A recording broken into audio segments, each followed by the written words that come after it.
Hello, folks. How's it going? Welcome to One Hola. versus One Me. I am D, or Eternal Padawan, and yeah, I did it the right way the first time. That is Cakes. Proud of you. Uh, yeah, it doesn't. It just so you're aware. It when it says waiting for, it starts saying waiting for at 8:59. It doesn't say waiting for at 9 o'clock. So we hit the button just as it goes to 9 o'clock. So we are never late. Well, I am never late. Yeah, no, it is literally every time we are late. I think by one, possibly, it's been my fault. So yeah. Yeah. Let's say hello to everybody first. So hi Vlad, hi P Mars, hi NZD, hi Dan who's waving at me. Hi Some Spread Lies, hi Mick, hi Jed. Hello folks. And the people who are lurking as well. What's happening, guys? How y'all doing? Hello. Dagan, what up folks? How are you all? You see the link? What link? Did you see the link?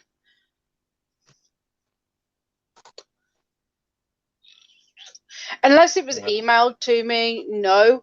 But me even saying that, I did not click on Juan's link last week, and he emailed me something last week. And I was like, yeah, if you email it me, I'll definitely click on it. I didn't. I meant to. Liar. Well, put it in your last Oh, upload, mate, sorry, right. I haven't seen it. I have got my channel on my phone, so I only get notifications for my channel. I don't get notifications for One versus One Me unless I go on One versus One Me. But I will have a look. Yeah, police have new power. Yeah, that doesn't surprise me at all. What have you been up to, Chuckles? What have you been doing? Gaming, surprisingly enough. Yeah, I know. I've only got one. I've only got 1 star left to get on the hospital game, so giving it a break for a little while. Yeah. When did we last speak? Like Tuesday? Last week. Like on the when did I know I phoned you in the week? Oh, you did, didn't you? Yeah. I can't remember. Time is time. Because then you only had 3 left when I phoned you. You only had 3 stars left to get. Yeah, no, just the one. Well, no, I still had 3 hospitals left to get last time. Now it's just 1 star on the last hospital. Yeah, you sent it an hour ago. Some Spread Lies, so I wouldn't have. We wouldn't have seen that. I was putting my face on. Yeah, I definitely wouldn't have seen that, unfortunately, because like Cakes, I don't get notifications unless I log in. I'm usually logged in as Eternal Padawan. So. Plus, it's a link as well, so we wouldn't get the notification for a link because YouTube automatically flags it as spam. So we wouldn't get. We'd have to have physically clicked on the message. So best thing to do if you're going to type a link, put a link in a comment. Put a comment, and then comment on that comment with the link. That's the best way to do it. Reply to that comment with the link. Reply to that comment, sorry, yeah. Because then at least we'd get the initial comments notification. You know what I'm trying to say. It's fine, don't worry.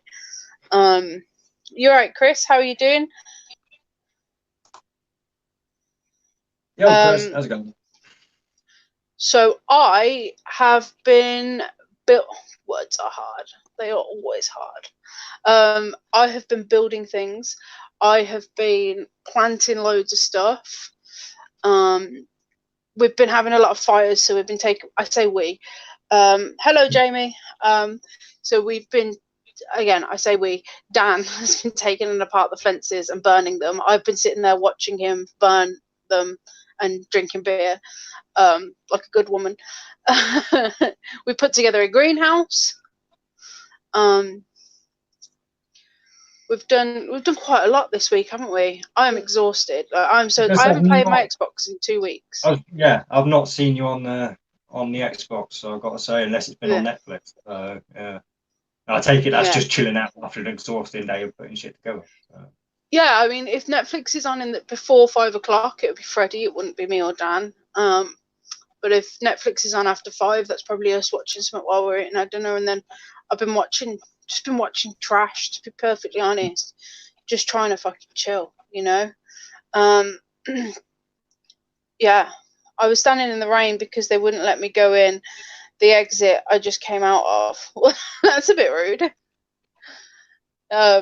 Vegan Realist had a good show today. How so? What was on it? We were just talking about him actually, backstage. People snitching about neighbours' bonfire around here.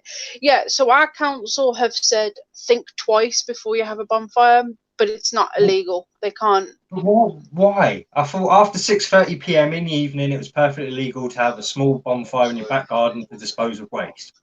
Like that. So I mean, it's legal to have it any time of the day. It's frowned where I am because it's very built up. It's frowned upon to not have it before 7 p.m. So I always have the fire at about. We start the fire at about 7:30. Because Fred's in bed. I know all of my neighbours' children by then would be in bed. So because I know my neighbours, or I can hear my neighbours in the garden, I kind of know like when they've all gone. And like my next door neighbor, 2 days ago we had the fire.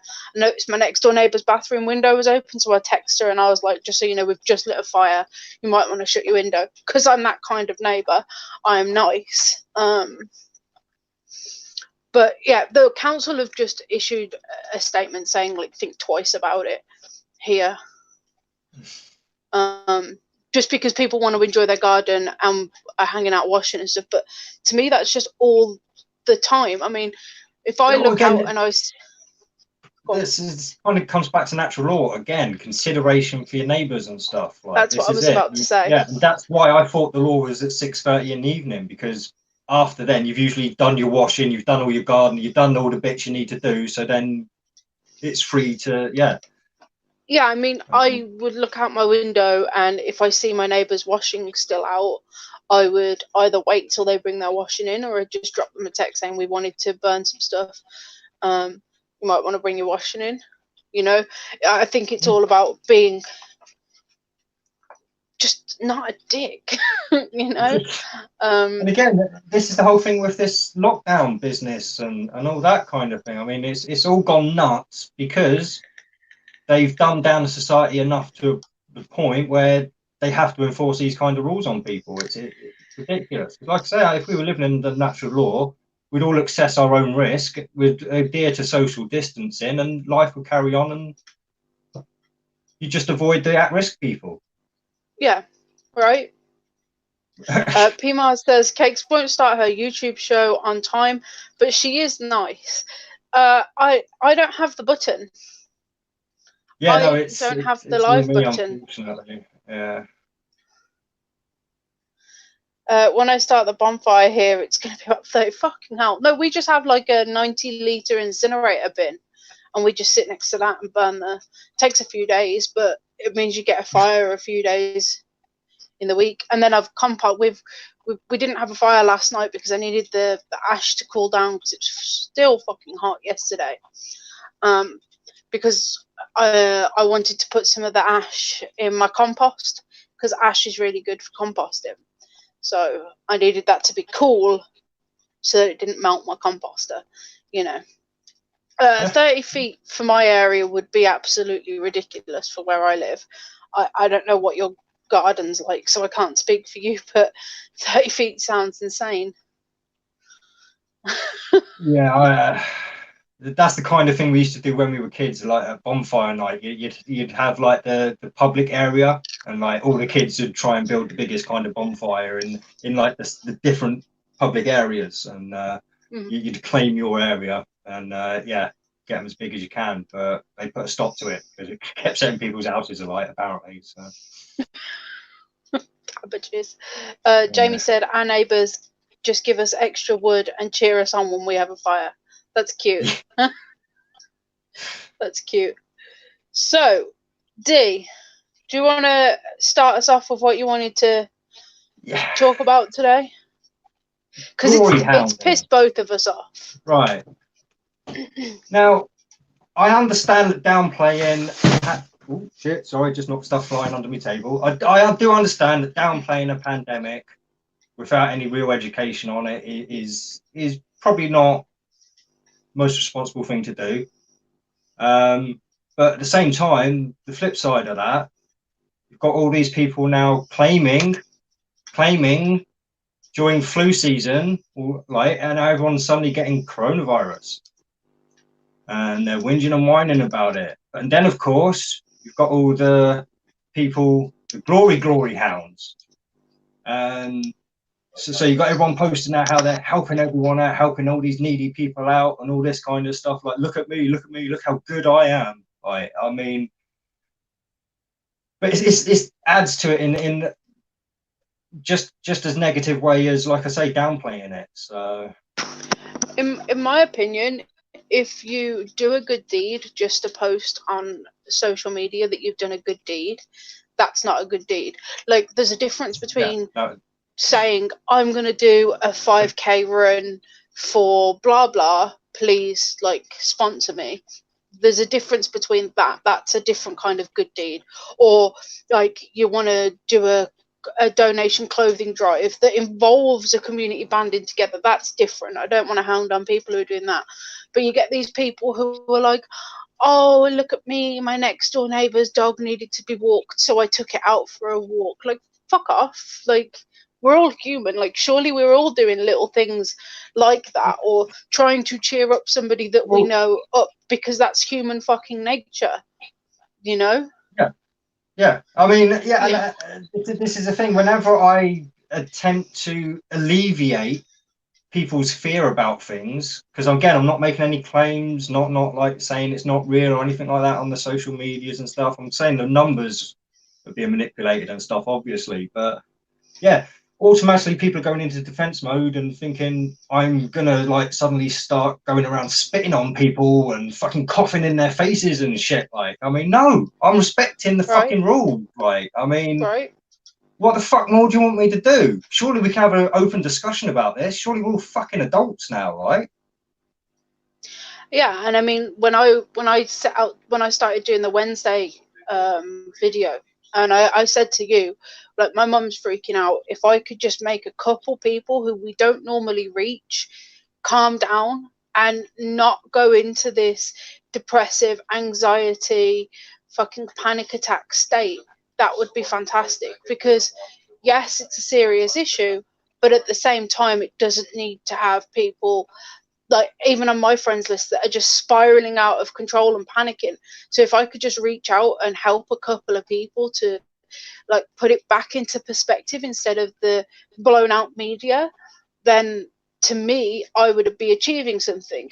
But I also didn't bring it to you guys and be like, hey, I'm putting this out so I can calm you down because it's my good deed for the day. Yay, look at me with my flowers and my rainbows. I'm so good. I didn't do it like that. She's like, that's not cake. She needs to be quiet. Silence, woman. But it's just that there's so many different people that are being fucking batshit on Facebook. I mean, we have a mutual friend who was posting that they have coronavirus. Oh, feel sorry for me. I'm no longer friends with that person. I haven't been for a while. Oh, are you not? Yeah. Oh, that's very interesting because I didn't like them anyway. And okay, all right. Well, that would have cool. I like that. That's a good development. I'm enjoying this conversation. But yeah, they kept posting on Facebook that they had coronavirus, but it wasn't. Do you know when you can just tell that somebody's? And I say this as somebody who has their face with an ego. You guys know me, but you know when somebody's just doing something for attention. She says, being on YouTube, but you know what I mean. You know the difference that I mean. Like, obviously, as somebody who puts themselves out on YouTube, you know that we want attention and we have ego and we want to get our point heard, blah, blah, blah. Yeah. But there's a big difference between what we do and the people who are sitting there on Facebook like, hey, I got coronavirus. You can't actually see me pretending to tippity type. Yeah. And then there's another person who's really pissed me off yesterday actually, and I told my brother's girlfriend about it this morning. I video chatted her. Oh wait, we may have got our wires crossed on who we're talking about here and there then. No, I'm now talking about a different person. Yeah, that's why I'm starting to go on. We'll see if we've got Oh. wires called. Oh, okay. No, I'll text you later then. We'll talk about it later. Hang on, let's catch up with chat before I go on to here. I'm saving lives by staying at home. I'm a hero. No cases of influenza for the past few months, first time in history. It's all about control. Unfortunately, the masses will fall into place and be okay with it. PMAR says there's no telling how many lives I've saved.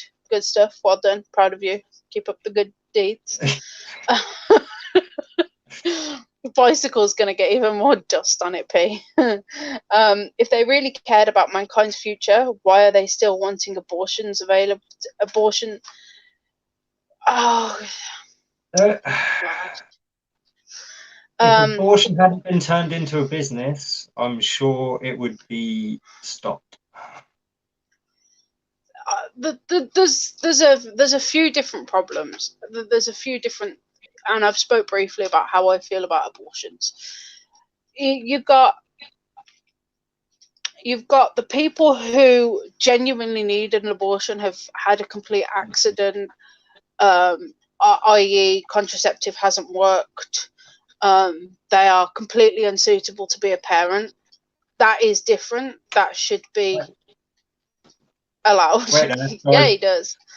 No, it's P Mars there. I am actually an abortion, not necessarily an abortion survivor, but I literally had to be sewn into the womb because my mum lost like set of twins before me, and I think 3 or 4 other kids, and I'm the eldest child. So yeah, wow. like she had 3 boys in the end, but like I say, it was a struggle for each and every one of them. So yeah, yeah.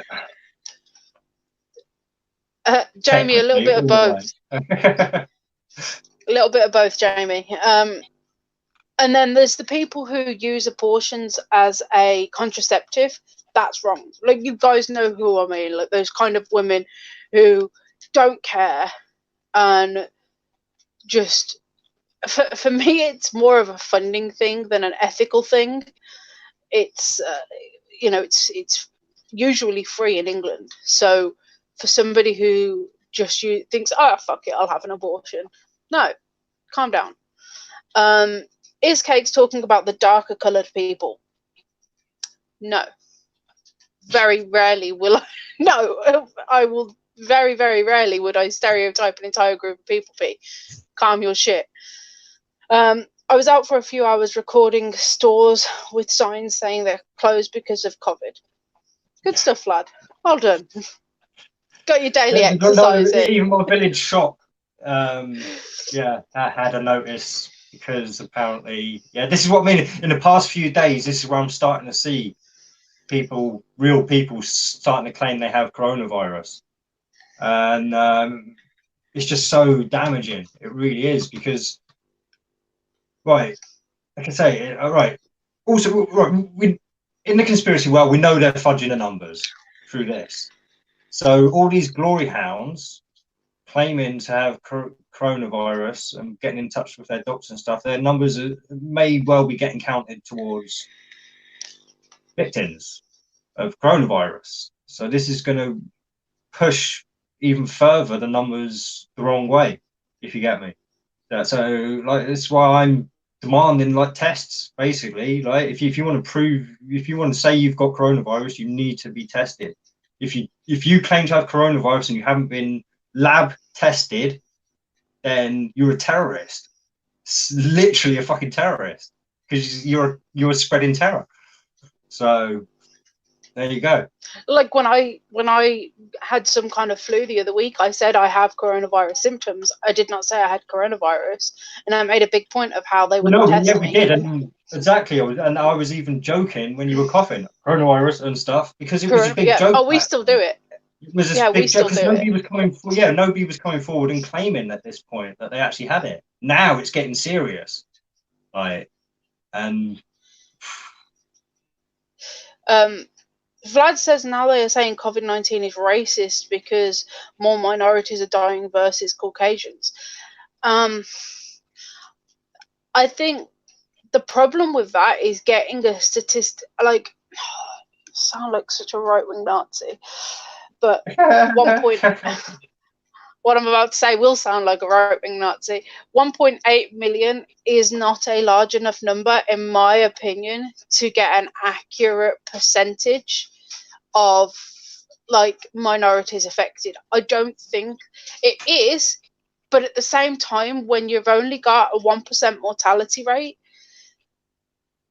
to say 1% of that, oh, words are hard. Trying to say this in a not Nazi way. Just fucking say it. Like, people can decide what they think about it afterwards. When 180,000 people have died from something, that is not a large enough number to pick out different demographics when they're in significant numbers. Because, for example, when we voted on Brexit and it was such a small percentage difference, is that a majority? I mean, it is a majority, but it's not as tangible as 2080. Do you know what I mean? Like, if 80% of the people, oh, my brother is a dick.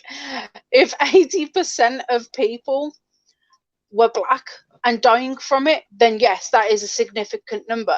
But if 5% more black people are dying from coronavirus, that's not a large enough number. And yeah, that is my brother. He's an asshole.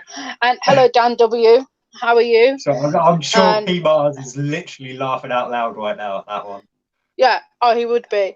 But no, I just don't think there's enough numbers for us to really be like, it's discriminating against different people, you know? Well, that's it again. Well, we can, because I mean, we know certain illnesses do discriminate between races, so it wouldn't be a far stretch in imagination for me to think that. Yeah, I mean, I think you guys mentioned on Jed's with Alzheimer's. I'm pretty sure that was Jed's last week, or it might have been the end of our video. I don't know. Somebody mentioned white people and Alzheimer's within the past 2 weeks. Very possibly. It's a race-specific bioweapon. Okay, sure. So that's why the other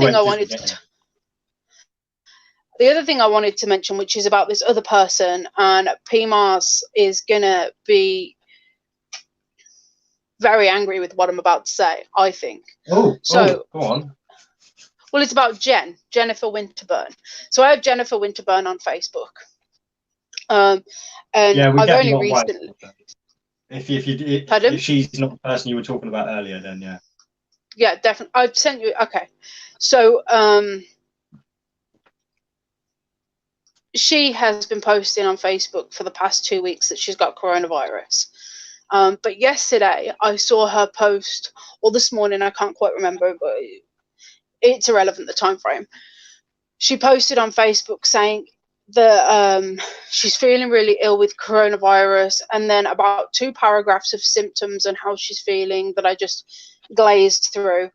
And then the last sentence was her saying, "At least I managed to get out and get some essentials."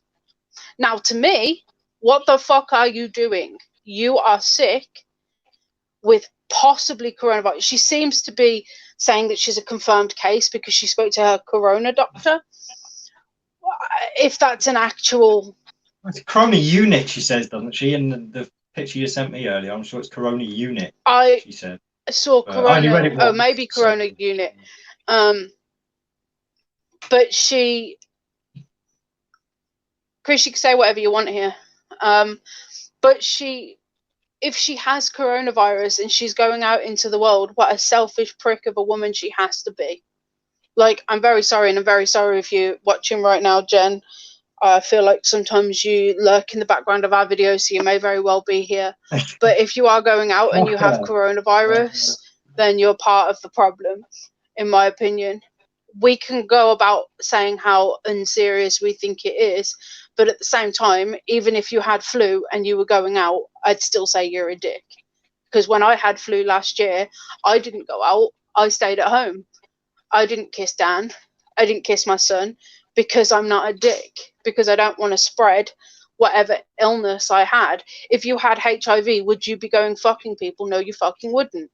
You'd put a condom on. Not that you've got a dick, but you're acting like a dick. Rant So over. you're basically saying that people who go out ill are equivalent to people who have sex knowing they have AIDS. Yes. Yeah. But with such a I thought I was with harsh, but with the current climate we have right now, I think if you have coronavirus, you should not be going out. Period. You just shouldn't. That's just not okay. Oh, I managed to get some essentials. What about Steve? Why can't he go and get your essentials? see, they even sort of, because like I say, because earlier, like I say, when you were talking about this person, I thought you were talking about her. So yeah, I've not, like I say, I broke friends with her on Facebook a long time ago. Yeah, I couldn't Yeah, put I up mean, with the mindless twaddle fucking shit. I mean, yeah, no, I haven't got to shut up because I'll just be bitchy. But, I mean, I don't mind. You know me. I'm not going to complain. I missed some comments up here though, so let me just. What if they end up saying you're white and don't need the vaccine? Then you got to worry. It's going to depopulate the third world. The most cause their healthcare system are created by browns. The most because their healthcare system are created by browns. I could see it doing a lot more damage to third world countries than it would to our countries, purely and only because in the kind of favela towns, they don't have the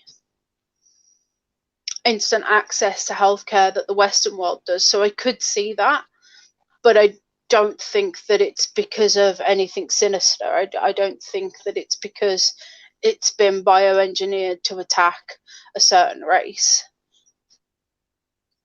see, like I said, I'm still not convinced it's this deadly disease we've all been told. Like I say, purely because again, he keeps looking around and nobody's got flu anymore.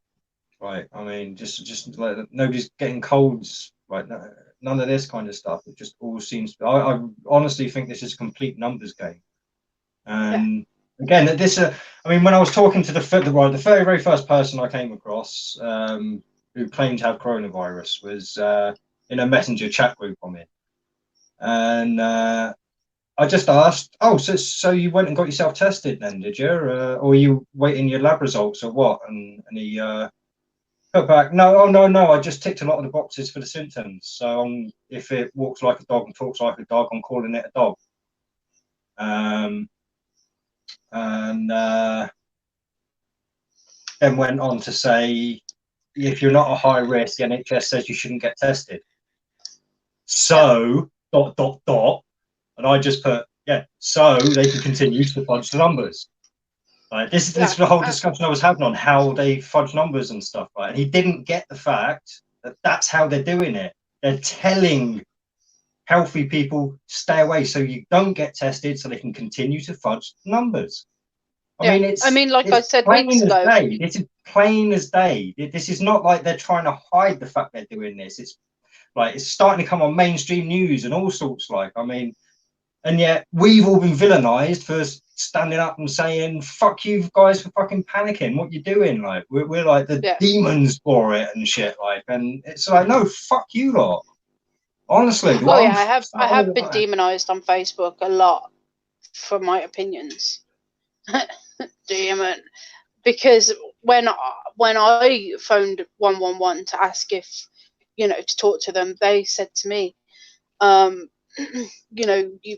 you probably got it. We can't test you. You're healthy. You're not probably not going to die. So just stay at home and keep isolated.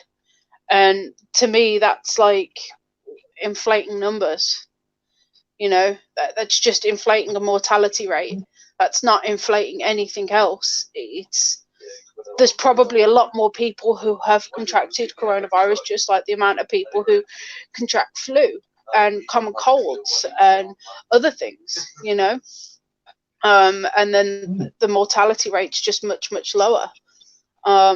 So what's this? Birmingham issued a proclamation Friday which designates the Easter Bunny, the Tooth Fairy, and other magical creatures as essential workers. The move means the enchanted rabbit was permitted to deliver holiday treats to young North.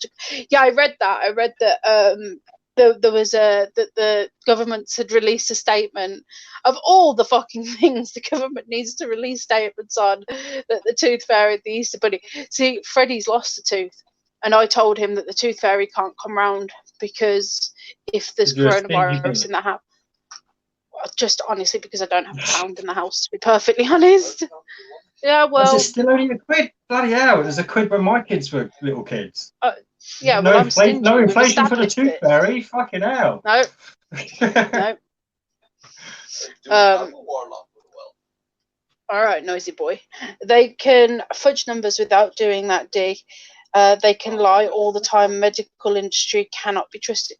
Yeah, but it's not always so in your face. That's my point. This time it's so in your face, obvious. Like, I mean, when you're getting turned away from being tested because you're healthy, come on. I mean, like this shouldn't need a great level of thinking. It shouldn't need a great level of anything. Like, I mean, I didn't realize people have been dumbed down quite that much. Yeah.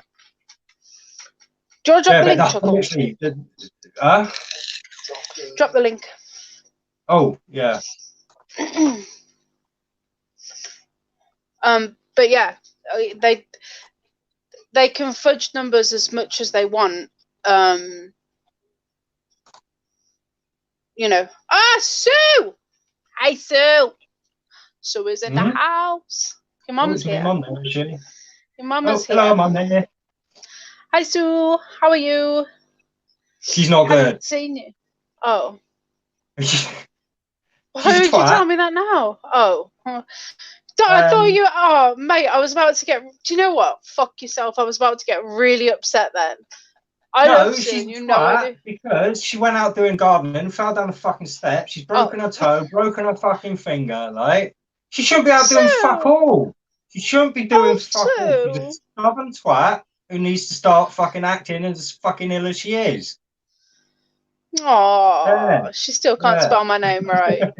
It's not difficult. You spell cakes, but change the C for a K.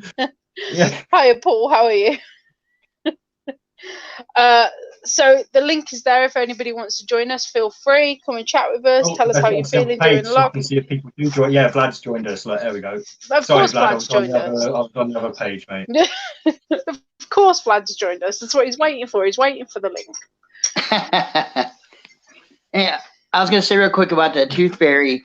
I was told it never existed, and when I lost a tooth, I was told to shut the fuck up crying. I'll be growing back another one. That's it. Yeah, the things we told as kids, like, I mean, to get like, and yeah, honestly, my mum brought me up on fear. Ask her about the hairy hand while she's in chat. Fucking that used to jet me up. Oh, bye, Vlad. Tell us about the hairy hand, Sue. Jamie says, sorry, cats. Is she still trying to spell my name? Screen. It's on the fucking screen, Mum.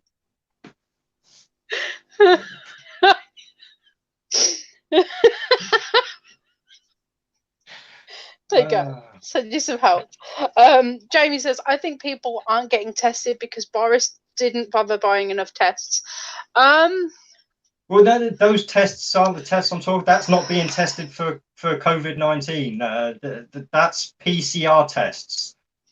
All that can test for is viral something or other. The viral indicators. It doesn't actually test for COVID-19. So yeah, this is the problem. And like I say, if you've noticed as well, since a few of the big channels, big shill channels, a lot of people say have been mentioning that the wording of how the news have been wording things, saying coronavirus this, coronavirus that. If you notice now, it's all gone back to COVID-19, COVID-19. And they're starting to word it all differently now, so it's even easier to pick up on the lies. Yeah, sorry, I'm just seeing the little thing pop up with a little battle between your cake. I hate you guys. Look what you've done, Sue. Oh, Vlad's back. Sorry, I was on the other page, Vlad. It's all good. If I you- actually hit The chat pops up quicker on the other page for me. So I'm on my phone because I'm not used to this, and I fucking hit the back button by accident. yeah. No, I was trying to back out of the chat, and I actually hit the wrong one, and it went and kicked me out of the fucking.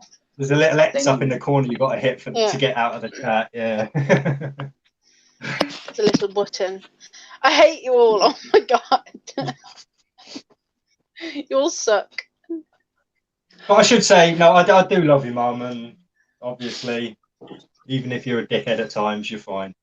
Sue's honestly the best. Like, honestly, I don't know if I told you guys, but she cracks me up. And I know I've spoke to Dee about this before, but it was when Dee was doing a live stream with his resins that he hasn't done for a while because he's an absolute cockwomble.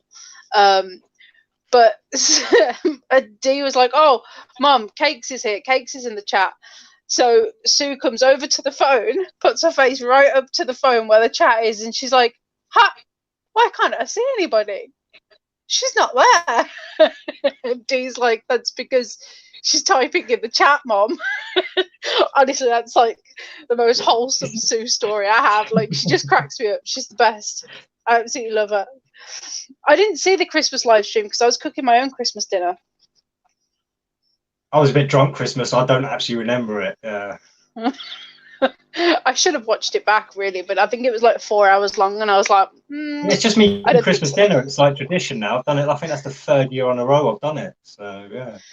She's older than a boomer, Spiff. I think. Yeah, she's older than a boomer. You're a boomer, aren't you? Well, Yeah. My mum is 22 years older than I am. I can't remember how old you are. You're like 70. Yeah, I'm sure I'd be getting twatted right now if she could get up the stairs. Yeah. Yeah, Dee, you're the same age as my youngest sister. She was born in '77 as well. Yeah, I was. Yeah, born right at the end of P Mars. Born right at the end of '77. Hey, December 2nd, I'm not P Mars. So, I'm a hero saving lives by staying at home during the pandemic. Yeah. I don't like this camera angle for you, just so you know. What? It's weird. It's different and strange, and I don't like it. I'm a hero. I'm not P Mars. So. Oh, see, I just seen that hero saving lives. I'm a hero.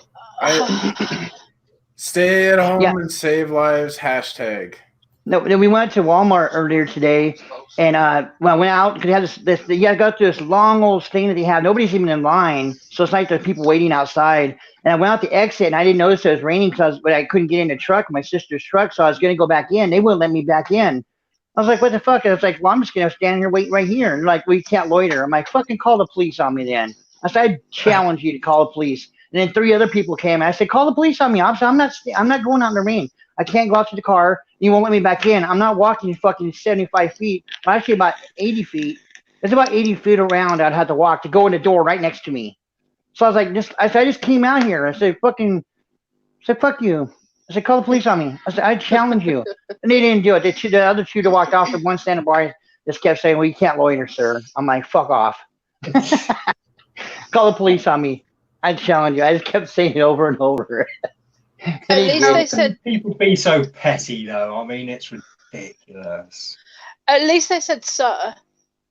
Yeah. I mean, over here we wouldn't get that. It'd just be like, "Oh, you fuck off, mate." Fuck off. Yeah. They're being nice about it. I just tell them. I said, I'm not. I said I can't go out to the truck. I said I was gonna plan just go out there and wait, but I didn't know it was raining, and so I went outside and it was raining. So I was standing in the rain on top of it too. Getting rained on. Still got the good weather here, so yeah, no. Hopefully that will stick around for a bit while longer. The temperature's apparently going to drop tomorrow night to 0 degrees, which sucks. Okay. I don't know how cold that is for you two, but it's cold here. It's freezing point. So how are you, P? What you been up to, mate? Well, I've lost internet on my PC for a second. Give me just 1 second to restart. I've been doing a lot of staying at home. But Have you been watching Patricia Steers videos? She's begging people to stay home.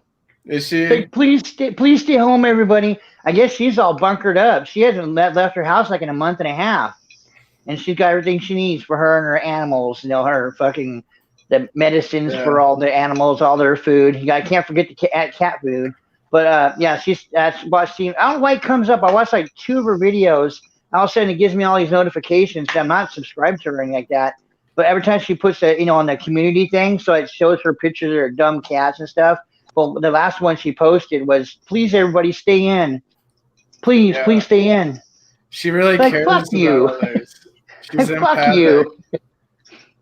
She has a lot of empathy for other people. That Patricia Stewart. Oh yeah, okay. Amazing woman. Yeah, okay. Well, and this is another part of the glory hounding as well, though, isn't it? It's Sasha, oh my God, she did it as well. Sasha did it, didn't she? Well, I haven't watched her videos in a couple months. I think it was Jed who pointed it out, actually, because Jed was in her chat. But she did like coronavirus and pina coladas. Oh. Like when coronavirus was first announced, when there was like 2, maybe 3 cases in Northern America. She posted a video saying, "I think I've got coronavirus." She's a little bitch. I don't like her. I mean, so I do have to eat, and they say that you're allowed to. Essential trips to essential businesses like grocery stores. Mm-hmm. And I walk to the grocery store. So my grocery store has this thing where they encourage people to use reusable bags, grocery bags, to save the environment, of course. That's disgusting. That makes a lot of bacteria and stuff. That's what they're saying now with the coronavirus. They're saying they don't want the reusable bags or whatever. But I take my backpack as I walk, right? So I take my backpack. Yeah. And that'll work. The checkout lady she's all like, "You're not supposed to bring a reusable bag." And I was like, "Lady, I need this to live." That's hilarious. And then she's like, "Well, I'll just disinfect it after you leave." I'm like, oh, my freaking so like my backpack has the virus. Like if I'm infected, like I'm not Jennifer here going out when I feel like sick and all that, I'm healthy. I mean, I wouldn't be worried about my backpack. I'd be worried about me, but that's just a sane person. Like I feel like the whole world has gone mental. This idea, like if I stand 6 feet away from you, I'm protected somehow. Like what kind of superstitious woo-woo science is that? That's absolute fucking nonsense. You can smell people from that distance. You can smell their colognes, their perfumes. I'm walking behind someone. If they paint a decent soap, like. You walk behind someone smoking a cigarette like 20 feet ahead of you, you can smell the cigarette. Like if they have the virus, dude, you can usually be picking it up. So like, yeah, it's just like this. People are just going totally bonkers, paranoid. Well, it's supposed to be that coughs can only travel 5 meters. I was watching a film called 5 Feet Apart. And it's about 2 people who have cystic fibrosis, and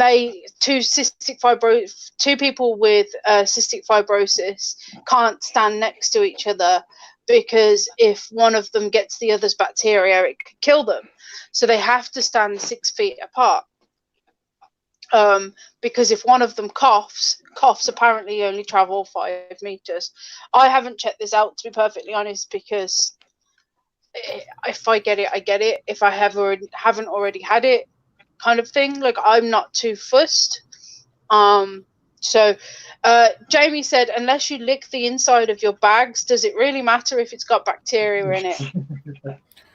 See, like the media is putting out conflicting information on like one day masks are good, the next day masks are bad, and with this like 6 feet thing, they're saying you need to stay 6 feet away. Well, then the next day I saw a media report saying like a sneeze can travel 27 feet by some like fucking professor at a college. I've seen a thing about this years ago, and like they did those what are those things like the heat sensor things, like we can see body heat and stuff like that.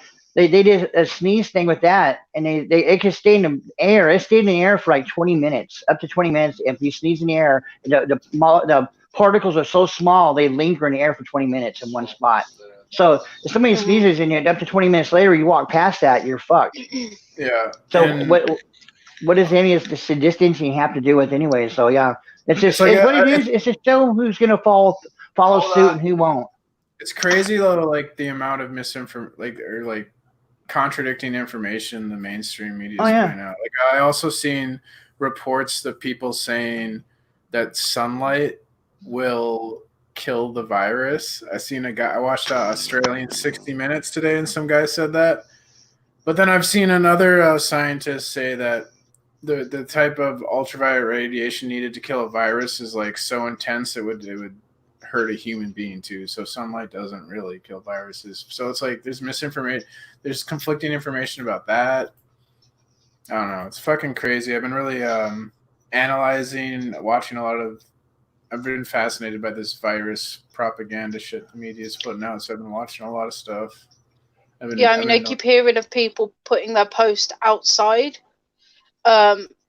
Like they'll have mail delivered, post delivered, and they will literally put the letters outside on the garden so that it can be in the sun to kill the bacteria, which isn't a bacteria because it's a fucking virus. In the UK, that's actually against the law as well. You're not even, as a postie, it's illegal for you to hand mail to somebody else under normal circumstances. It has to, because it's the Queen's mail. Once you post your mail in a post box, it becomes the Queen's property.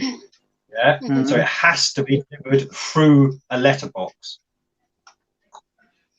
Yep. No, but I mean, people have been taking their post from their letterbox and putting it outside in their garden. Is what I mean. They're allowed to do that. I was like, what do you mean it's against the law? Why can't I put my post? Is it like a flag? Sorry, I throw it away if I want. About? Lunatic. Yeah. I thought they were getting the mailman to leave it in the garden, like before they went. And No. If you get sick right now, people will treat you like you're a leper. If you like cough, like people get pissed. Like fucking someone in my building, I think, got the virus allegedly, and now my friend like won't hang out with me because he's fucking yeah. It's like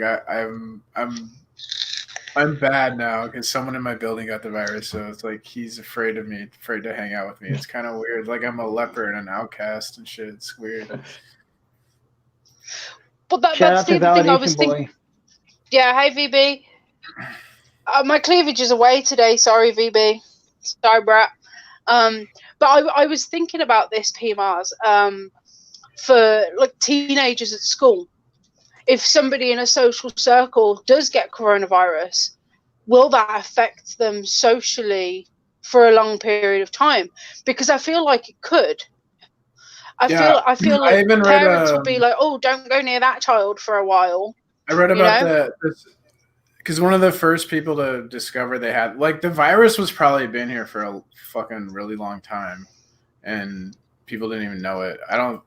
So like this, one of the first people to find out was these NBA players, because rich celebrities obviously get tested above the peasant class because that's how So this NBA player lived at this like swanky apartment place in New York.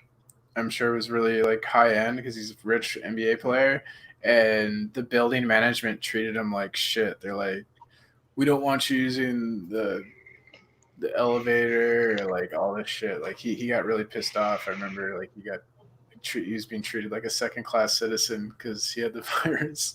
One of the first people. He probably does because he's black, huh? No, that's going to be the new saying. That's going to be the new saying going forward, isn't it? Is it because I got corona? Yeah. Yeah. Well, remember it used to be, it's because I have AIDS, huh? Yeah. Wow. Jesus I think the Christ. media has really created, like, I kind of with D. I mean, there is something, and it seems like it's not flu, it's not pneumonia, it's like some weird new thing that affects the lungs in some weird new way. But like, it is. They're saying like a lot of people are asymptomatic, and people who have mild symptoms. It's only like the severe people that are getting tested for the most part. So. Yeah. The death rate is probably a lot smaller than we realize because a lot of Yeah. people probably just asymptomatic. It will be exponentially like lower as they test more and more people. So it'll be a ridiculously small. But I wouldn't be surprised if by the end of it we're at like a 0.0005, like the kind of figures Cakes was talking about the other week of people catching it. Oh, But yeah. No, I have another really interesting figure for you as well. So there have been 10,800 deaths in the UK. There is 1,127 hospitals, I believe. So if you average out all of the hospitals, that is only 10 deaths per hospital. To me, call me a Nazi right-wing crazy bitch, which you all know I'm not. 10 people per hospital in the course of what, 2.5 months or 2 Yeah. months doesn't seem like a large number. Like every single time I look into the numbers and I find the perspective, I am more and more underwhelmed, which is one of the reasons why I didn't do another video on Wednesday, because the numbers weren't jumping up percentage wise as drastically. I was boring myself. So I was like, you guys don't want to see that was important, numbers though. That was go up by important to know. Yeah, but you don't want to see the numbers going up by 0.0001%. What the fuck is that? That is a grain of fucking sand. But it's just showing, that's just showing it's not that big a deal. you know what? It is, but I go on, P. Well, I was seeing yesterday they're showing New York. There's unclaimed bodies at the morgue being thrown into like mass graves, That's which is kind of disgusting, like but- horrific. I saw that picture. Yeah, these Think like about wooden it. boxes just being balled like the soil, like If you bulldozed think about over it, them, like. a lot of Yeah. these people were probably like homeless people that didn't have families, and it's like homeless people are dying every day being unclaimed, but the media never highlights it, so That's true. people don't think about it. And it's like they can kind of like, there can be a problem exists in society, and as long as the media doesn't talk about it, like people won't think the problem exists. And then if the media can like highlight something and then make a problem where it didn't exist too, like I mean, like people die every day, but as long as if homeless people die every day and no one fucking cares, but if the media kept saying every day, like, oh, all these homeless people are dying, all these homeless people are dying, all of a sudden, like people would be like all concerned about it. But As soon as it like, fits no into one an cared. agenda, as soon as it fits into an agenda, they've got to report it. But on the other hand, Jamie, for example, who's in the chat, she's experiencing it in a different way to the four of us would.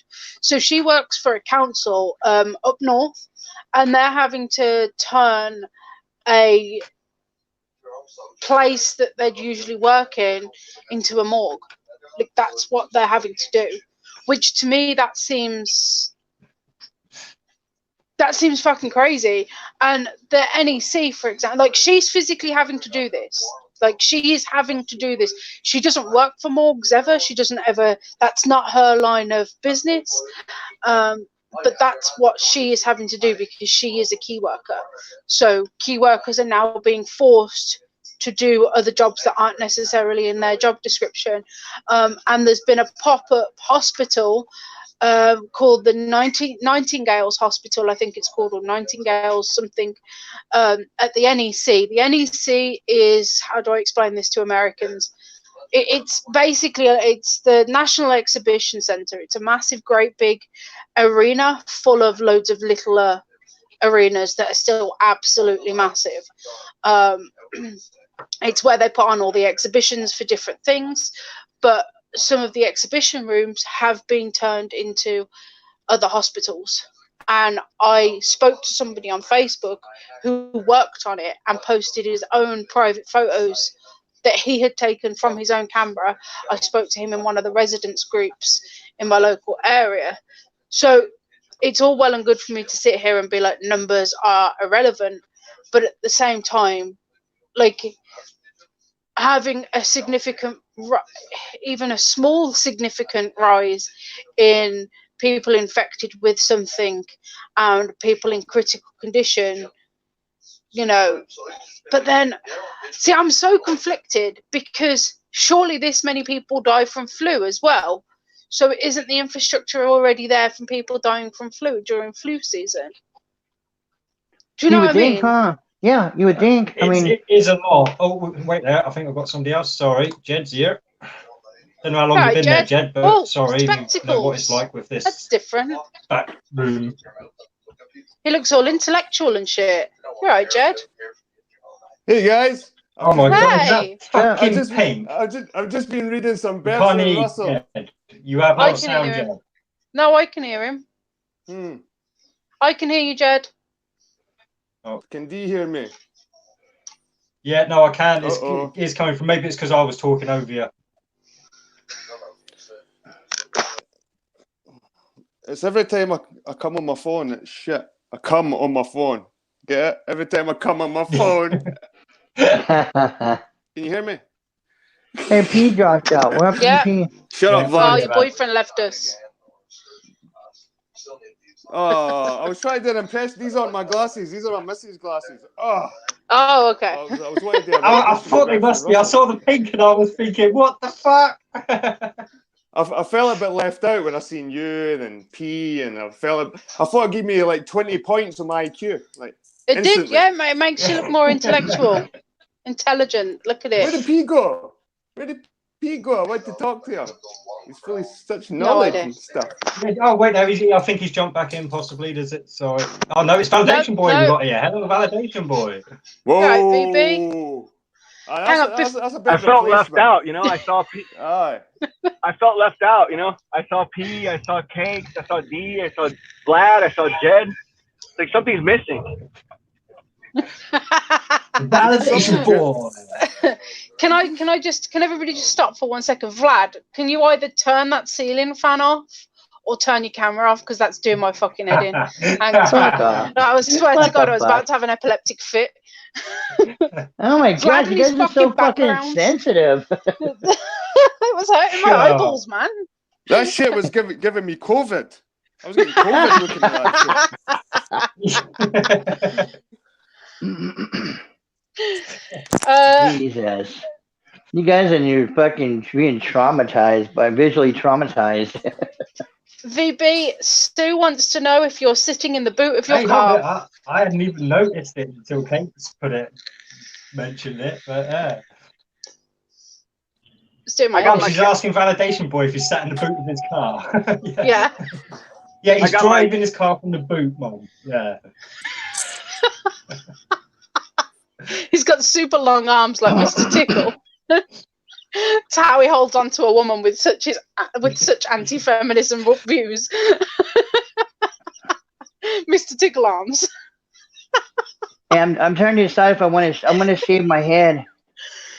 I'm going to shave my head and let it regrow. But the reason I keep forgetting when I do that, I always want to do all those videos where they had like a picture a day, you know, and it shows your hair growing. I always forget to do that. So I'm going to do that. So I'm thinking about shaving my head completely bald and then starting completely over. I was going to do it with this beard, Vlad, but unfortunately I stopped about there.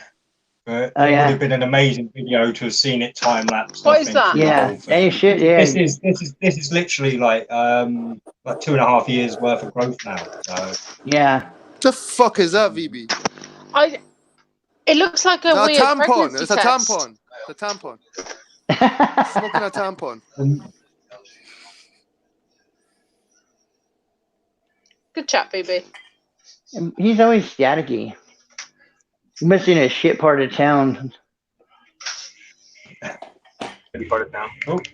Oh, yeah, no, Dorian, I wasn't a postie. I worked on the sorting side of things on the indoors, mate. Is VB Is pregnant? that one of those? Is that one of those pussy sticks? Yeah. You know Oh my that. god, yes. He's become a guinea pig. Look, he's vaping. What the fuck? I thought I you were a know. conspiracy theorist, Phoebe, and you're sat there vaping, mate. What the fuck? You're But that's in you complete gotta get a chill box. now. You gotta get a box. Yeah. We ain't doing a box. It's a pussy stick. Go back and forth with it, you know. So how you been, VB? I Look haven't at this spoken to shit, you for guys. weeks. Oh, what? Oh no. What's that from? Thought you'd down tools. Wanking too much. He's wanking too much. Plastering. I'm fucking plastering my Fucking ceilings. I'm wanking. getting more blisters on my hands than I do at my fucking work. My missus runs me like a fucking workhorse. Fucking hell, man. He's wanking. His missus ain't letting him have sex. There's He's no- getting catch It's corona, just so not- he's there fucking. Jed, are you sure it's There's not for no- that there's steel no- rod you're ramming up your ass? There's not enough time in the day. They need to extend these the 24 hour. pretty blue whatever it skies. is, like a day. So how you been, guys? How you been, like, sort of consuming your time? I've been getting into eBay bidding. Oh, it's fucking exciting, like getting the bidding on shit, man. I've been well into that shit. Like, but people have been coming in like last second, like stealing my shit, and so I've been like waiting for the last like You've been couple of getting seconds, sniped. counting in, bang, and Sniped. it's been good though. I've been doing it with the coins, so I'm sort of focused on silver coins and shit. So that's been taking up a lot of my time, and it's been good. One today. That was good. I 50 haven't franc. caught up yet. Yeah, I haven't caught up yet. I will. I want a tonight. florin, man. I want a florin.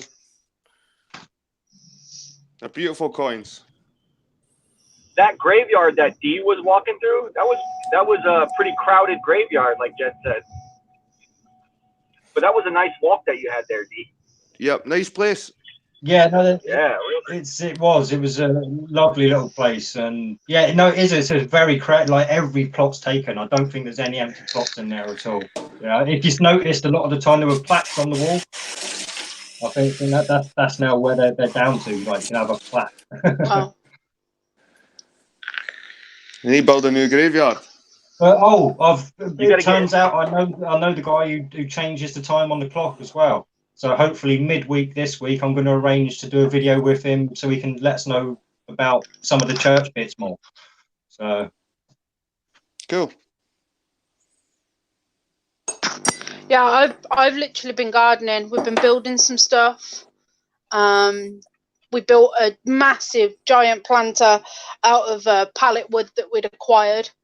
Yeah, like just I am very much an indoor person, and I have spent the past week just in my garden. It's been fucking great.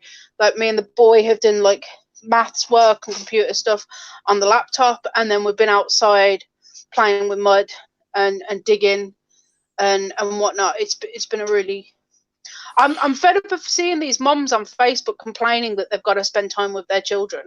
Don't fucking have kids if you're going to sit there complaining that you've got to spend time with your fucking child.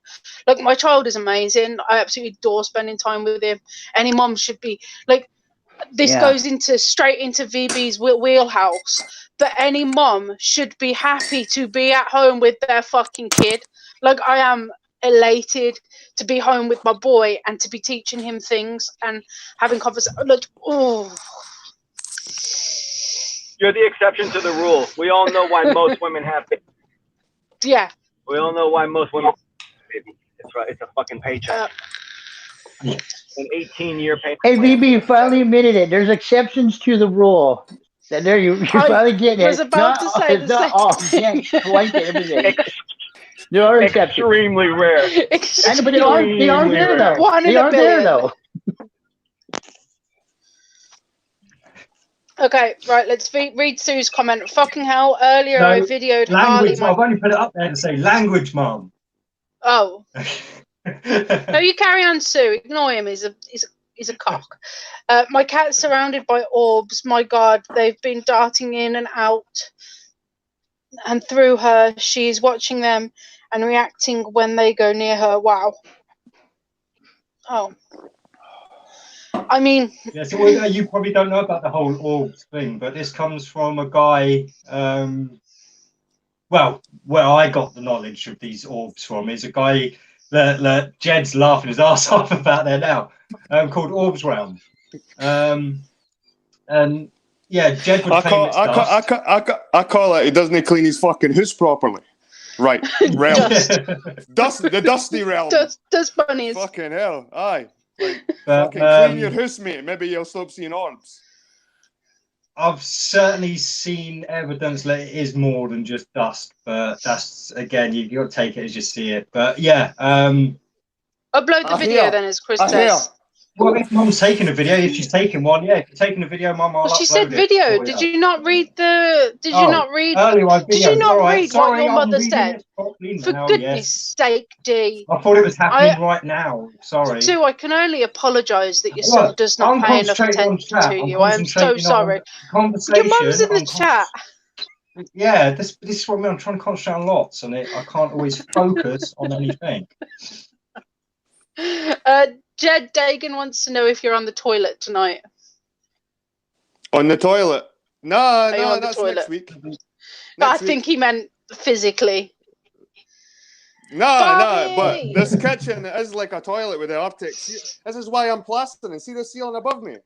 When I moved into this house, every fucking ceiling has got the shit above my head. And back in the 70s and 60s, it was fashionable to have this shit spot above the ceiling. And it's fully asbestos. It's full of asbestos. Oh yeah, it is. It's fucking like that. What do they call it there? If you start peeling it, you start contaminating your fucking house and shit. So I'm just plastering right over the shit, and it's hard work. Yeah, we have it. You've still got to be careful if you knock any of them bits off, man. Yeah, it's horrible. Hey, what do you guys call it there? What is it called there? Artex. Artexing. Oh, so they call it popcorn ceiling. No, hey, Bobby. So popcorn ceiling, did you say that? Yeah, that's what they call it here. Oh. Yeah, it's got that bumpy stuff. Mum's just come in. No. Okay. And I looked it up to see why houses have that. What it is they don't have to texture it. It's an easy way to texture, and they don't have to, keep going over it. Because like walls, they got to be textured a certain way. And the ceiling, so that's why you say, well, we'll just spray it with something to make, well, this is the new thing. That's how it started. I looked it up, and I was like, why the fuck is this in houses? Because it's annoying as shit. It gets everywhere if you touch it. It gets everywhere. Oh, the light is that Jed? Yeah. What was that? Hi, Sue. Is that Jed? Do you want to fight? Yeah, I'm Jed. Do you want to fight? Yeah, I'm uploading that video. I don't know what it'll be under on YouTube. The last YouTube thing that I showed was our health minister wiping his nose on his fingers and then sliding them down his trousers. Oh, nice. Nice. Social distancing. Fuck off, woman. Fuck off and live together virtually. He's in his room. I've got the rest of the house. I love it. Bargain. Well, your mum makes a good point. Yeah, look, she broke her fingers. Oh no! You don't have to show me your feet. Don't worry. No, don't. Sure. She's proper hardcore as well. She's proper hardcore. She's done all that herself, like bandaged it all up. She ain't been to the fucking hospital or anything. Oh no. I've broken other bones and not gone. So I bet you have, Sue. No, I don't. I know. I don't. I pulled my own teeth. I'm going now. Yes. Cakes. I don't want to make you sick anymore. I'm going to roll a cigarette, a long one. Enjoy yourself, Sue. Bye. But your mum made a good point. So I haven't got any teeth left to pull. She's gone. God, but the Scottish minister, the health minister, got sacked because they were fucking breaking the lockdown rules as well. Yeah, wasn't she going off to a holiday home or some shit? Yeah, Aye, a when's she going second off to home a and holiday shit. I home mean, instead of- fucking. yeah. So let's just quickly say hello to Barbie. How are you doing? And yes, lockdown is making me pretty fucking happy. Not gonna lie, like I'm loving having Dan home, loving having the boy home. It's pretty fucking good. Can get a cuddle whenever I want. Cup of tea whenever you want, more like. Cup of tea whenever I want. Yeah, yeah, exactly. So yeah, it's been great. We've lost VB. I'm gonna pop the link back in. We lost him a little while back. I think he was having a bit of connection issues though, because I was Yeah, only I think he catching, was. like 3 or 4 words, and then it glitched. And Yeah. a couple more. But then your mum came in, and I didn't want to interrupt Sue. Yeah. That whole respect your elders Yeah, thing. she loves her orbs, Jed. She loves her orbs, mate. You attacked her there when you attacked the orbs, mate. Yeah. I never heard. I didn't hear what she was saying about it. To be honest with you, we were sort of cutting in and out. Yeah, she But, wouldn't have made much sense there. To be fair, she's well medicated by this time of night. Right. No, I just think it's a lot of shit, mate. Kid. I'm quite. There's certain things I believe. You know what I mean? There's certain things I leave definitely room for. But fucking, I've caught these fucking things floating about my own fucking room on camera, and I've filmed enough. I've done enough filming for years that I know what these fucking things are. You know what I mean? And it's actually annoying sometimes when some shit gets on the screen. And like, what do you usually call them? There's another word for it as well. When something like the light catches a particle, and it's just fucking, it kind of ruins the fucking. What's it called? Fuck knows, man. I can't remember, but it's like it's a shame. It's a shame, Ken. It's like these people think there's fucking we ghosts flying around and that talking to them. It's a shame if they burst the bubble. Me, Ken, it's only me. It's just my opinion. I just think it's fucking bullshit. You know what I mean? Fucking orbs. Come on, guys. Fuck. There's bigger things going on in the world than fucking me orbs trying to talk to us. She'll be back up again in a minute, Jed. Shut the fuck up. Sorry, Sue. I don't believe it either. But that's only because, to me, it's always just seemed like just dust. Like it doesn't seem like anything else. Sue's just put, oh yeah, Jed, I've never cleaned so much. So. Barbie says, I got in trouble in the grocery store for telling them how retarded they are for no toilet paper and inflated prices.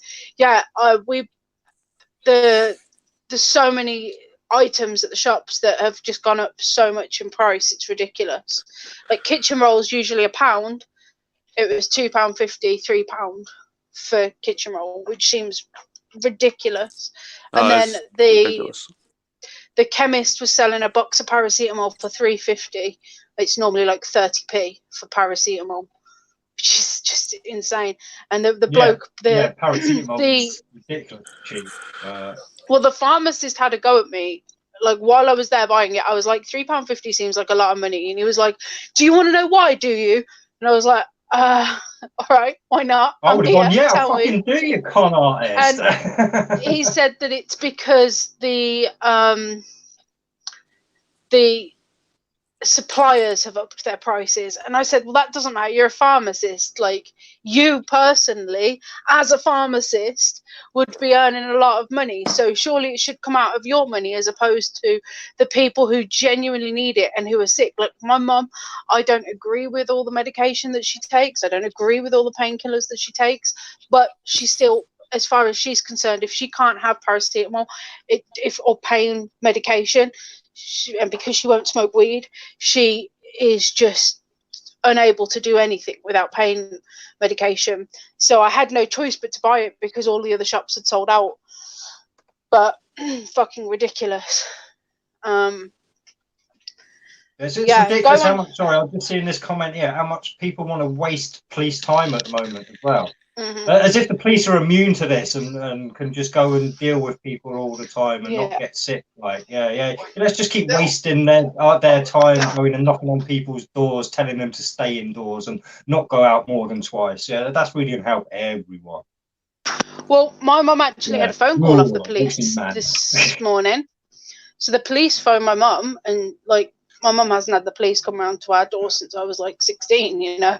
I mean, they weren't at the door, but she's not had any interaction since I was young. And the policewoman said, we're just phoning up to check on you, check on everybody in your house. Do you know of anybody in your area that might be struggling? Stuff like that. And in a way, I was like, that's kind of cute. That's kind of sweet. But at the same time, should these people not be home with their families? Do you know what I mean? Like, the whole country's shut down. Do we really need police making phone calls to see if everybody's okay?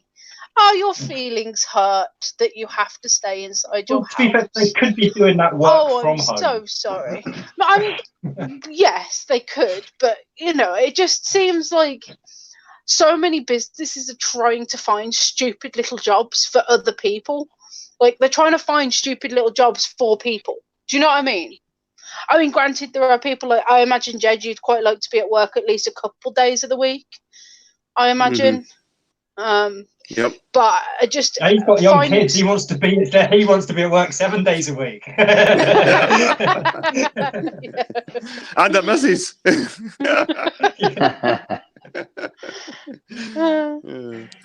Hey, I'm going to jump subject before I forget. Did you? Sorry, you were both speaking there. I wanted to talk about it's okay if I mention my experience I had the other day? We're talking about in the chat and sure. mushrooms. I don't know. We're not big on freedom of speech here, mate. Freedom. You say whatever you want. Honestly, say whatever you want. Well, I tried mushrooms back in the early 90s. I did mushrooms and it didn't do shit to me. Maybe it's because all the acid I did. But I did mushrooms last week. Oh my god, that was so fucking badass. When we do it again here in a couple of days, it's supposed to be get some acid. They said they can get acid too. I was like, well, I'd rather have that. But the mushrooms are pretty cool. As for yeah, I like psychedelics. Hallucinogenics are badass. So yeah, I am also a fan of psychedelics. So it's. I don't want to smoke weed anymore. Nice. Well, I still smoke weed, but yeah, no, I mean, obviously my psychedelic of choice nowadays is DMT, but yeah, I wouldn't say no to a bit of LSD or some magic mushrooms on occasion. That's all I wanted to say real quick. Did anyone hear the story? I think John LeBon covered it. It's the British police guy standing in the street telling people they will start searching trolleys for essential items if people aren't going for essential items to the shop. Did you see that? I didn't see that, but they were talking about that here with the Walmarts. They're gonna section it off so you only buy food items. You know, anything that's non-essential like clothes and your out of part stuff.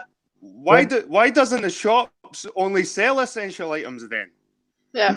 Yeah. Well, I saw on Facebook that Walmart's no longer selling seeds for like veggies and stuff. Now, to me, if less people are able to work because everybody's on lockdown, therefore, and if a family of farmers, for example, contract the virus and they have to self-isolate for 14 days, therefore they can't harvest their crops or sow their crops as effectively as they need to, logically it's plausible that there's going to be a shortage of fresh produce. So why wouldn't they sell vegetable seeds? Like, they weren't allowed to buy tomato seeds or anything. There's a sign up in Walmart, apparently, no, you can't buy these products. They're not essential. And also the other thing is, who are you to determine what is an essential item and what's not? So, for example, the other day I bought hair dye because, well, this looks like shit. And now to me, this is going to boost my self-esteem. I'm going to feel much better when I do my hair. So for me, it's an essential. D with his fucking snacky mini eggs.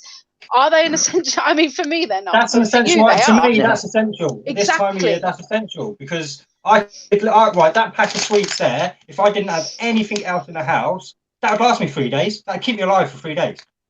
Yeah, you can't drink hair dye. You can't eat or drink hair dye. I don't eat a lot of food, so, but yeah. Chris and his healthy eating, his head's exploding right now. Chris, I apologise for your head, mate, because his head's about to explode. With your healthy eating, this bag of mini eggs will last you 3. Fuck off, dickhead. I won't die. I've got mini eggs. But no, but Jed's right.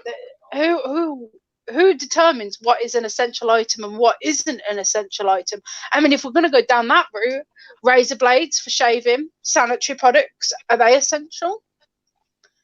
I mean, if you go down the basic Sanitary products necessity, aren't. No.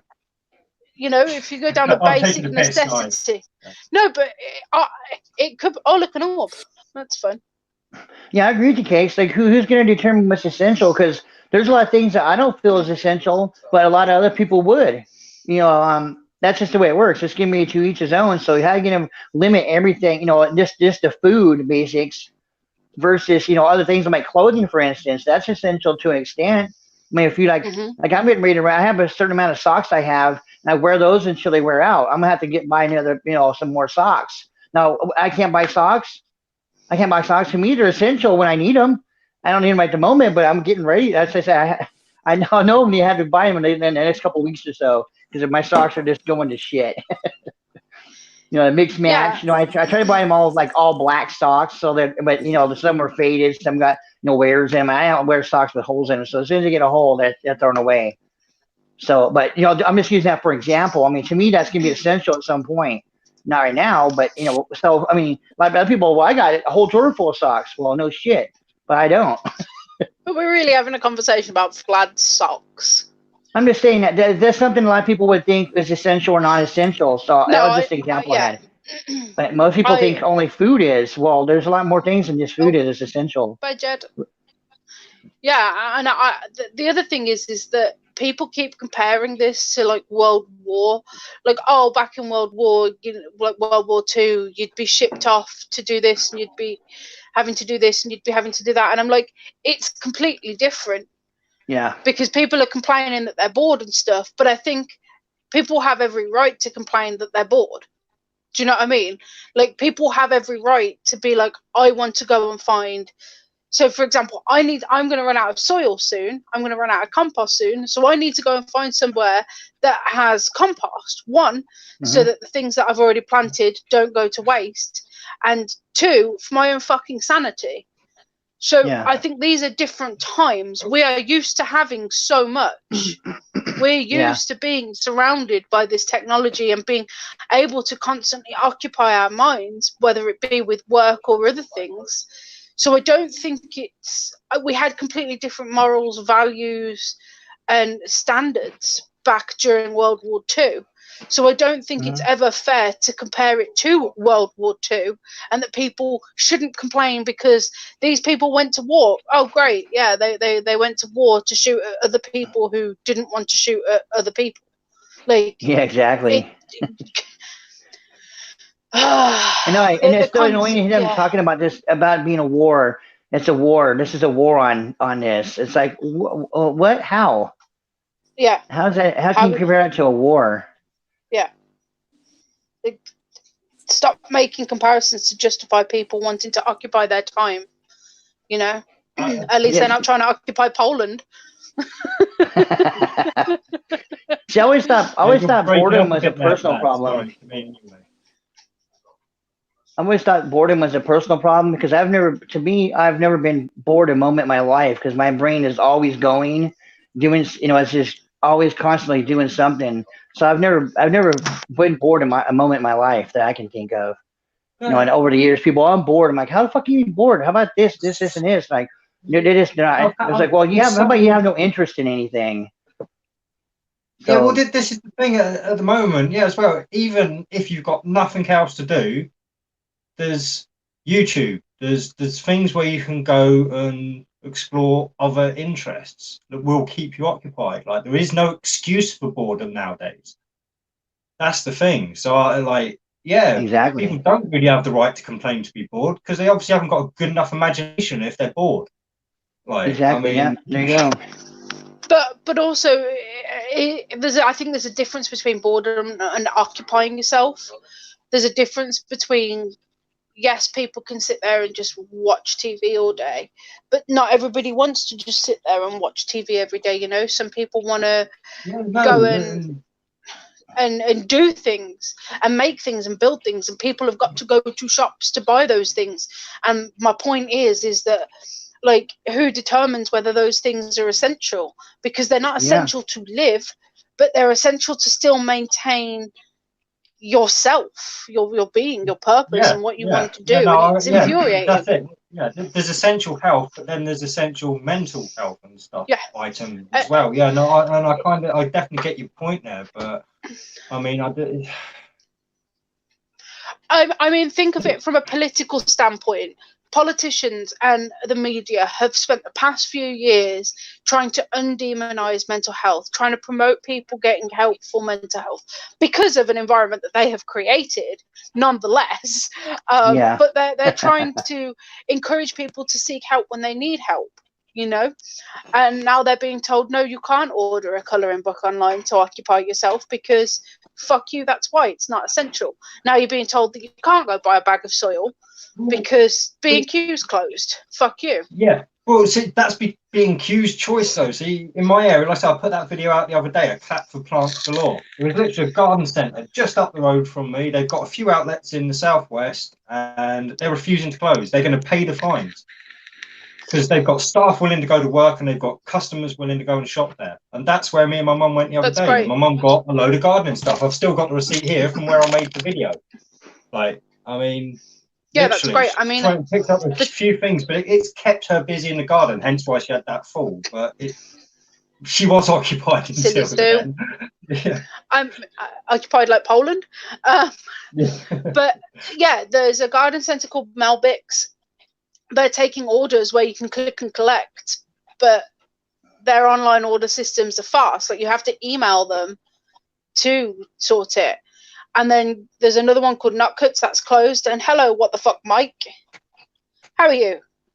So let's have a chat like that. Hello, is this your friend? Mike? No, I don't know what. I hate this bullshit. Like, oh yeah, you can't click on people's names. I hate it. I can't find out if you're like from a group friend or if you just found us, or it's so frustrating.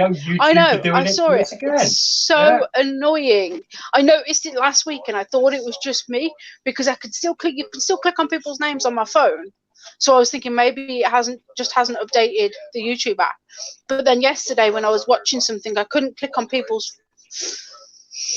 Oh, it's annoying. Hello, what the fuck, Mike? How are you doing today? And welcome back, Jed, who is Silhouette.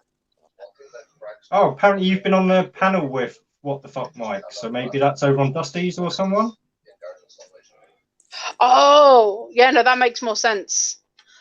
Was your name? Yeah, no, I do know who you are. I'm sorry, that's my bad. We have so many fans here at 1 versus 1. It's hard to keep you all so many separated people apart. No, to be fair, right? Okay. Hang on. In my defense, in Dusty's chat, she gets over like 700 views, and she has about 25 different panel guests on one night. So it is very difficult to keep track of people in Dusty's chat. It's very difficult to. You can't even follow the chat in Dusty's anymore. Like, you just can't. Unless somebody ats me. Yeah. I apologize, Mike. How are you? I do remember now. What the fuck, Mike? I do remember. And welcome back, Jed. How you doing? All right, guys. I'm allowed back in the sitting room, so it's maybe a better connection. Yeah. You're allowed back in the sitting room.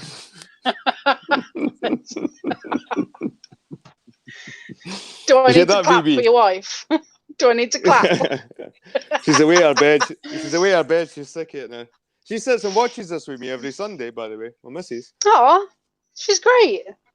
That's sweet. She's away at her bed, so I'm in the sitting room now. So you're allowed in. So how is she finding all this then? Yeah. I know you talked about it a little bit last week on the toilet, and has she got any updates or anything you were allowed to say? Like, so I know she's probably got a few. She's hearing about loads of cases. There's a lot more cases in Scotland since I last spoke about it. But according to her, like she's heard lots of deaths. One of our close nursing pals, his dad died of it. But I asked her. I said, "Have you seen any physical bodies?" And fair enough, she's not seen any physical deaths, but she's heard a lot of deaths. So I don't know. Like, I don't know how to make it, man. Like I'm not saying my missus a liar. I can't sit here and say my missus a bullshit and a liar. Can I know she's not, but she's obviously hearing something through somewhere where there's people dying. But again, it's still it's the grapevine as well, isn't it? Still, I know. we're Well, still that's at that what point. well, we get in a little argument. We get in little arguments, and she's like, "Fucking, well, you making out what I'm doing? It's just bullshit. It's all for nothing." And I'm like, "No, I'm not saying it's all for nothing. It could be something real, but I think it's been blown well out of proportion, and it probably is a normal kind of flu that kills people each year, usually a lot of the time, and usually she's dealing with deaths every year, and like it's because she deals with like older folk and stuff, so."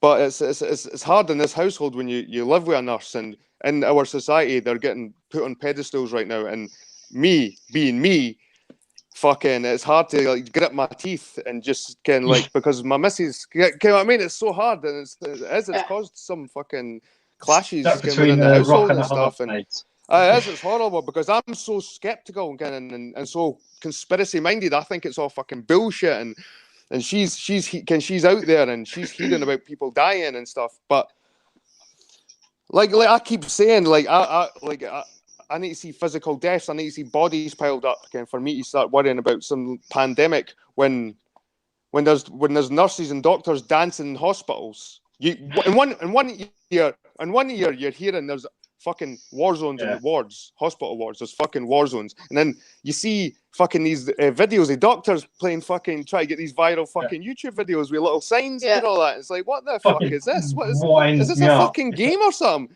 Like, it's like, what's our money going on? Like, you're wasting PPE there, right? Protective clothing, basically. They're like, and like you're wasting your hours, so you're time thieving from your bosses. I mean, it's madness. It's madness how it's been allowed to go on. Yeah, but even my missus, she doesn't agree with all this doctors dancing and making big fucking. Because she's like, surely that must be in their own time. And I says, well, they've not got any own time. It's meant to be war zones in these fucking hospitals. So what the fuck are they doing? Yeah. She's like, no, I didn't agree with that. I don't agree with that stuff. And she sees a lot of like weird shit as well that she finds a bit strange. Can she says it to me like, that is a bit weird, Jed? And I'm like, I know, but fucking hell, can you know see? And she's like, no, there are people dying. Can it's like, I don't know, man. It's so fucked up and weird, guys. I'm in a really dark. To be honest, I'm quite a strong-minded person. It takes quite a lot to break. I've been through so much shit in my life that it takes a lot for me to be fucking affected by something. But me being a prisoner in my own home, this is really fucking affecting me. And I've been like this before with my college. I remember studying for college and not being able to go out because I had projects I had to finish. I had deadlines. I missed the whole fucking summer. I couldn't go on a holiday to Barcelona because I had fucking projects I had to finish. And so my son and my missus went away to Barcelona and I stayed home. So, but do you know what the difference is? The difference is there was a fucking deadline. There was a date where it finished. Yeah. I knew at some point all my exams, all my studying was going to finish eventually. And same with prisoners. When prisoners are in their fucking cells, they know they're doing a 10-year stretch, a 2-year stretch. But this indefinite enlockment in the home, it's driving me fucking nuts. It's like we didn't know when. It's like, oh, it could be 2 weeks till the peak, and then it takes another 2 weeks for it to fade out. And it's like, what, you're talking about another fucking 4 weeks? Again, this is what's driving me fucking nuts. And I'm fucking really finding it hard to stay sane right now. I really am. And it's fucking like, guys, I try and stay as strong as I fucking should be, and I am for my kids and all that. But this is really driving me in dark places right now. It is, like, in my mind, it's fucking. I need to be occupied with something but this shit, because it's really getting me down. It is. It's fucking seriously getting me down.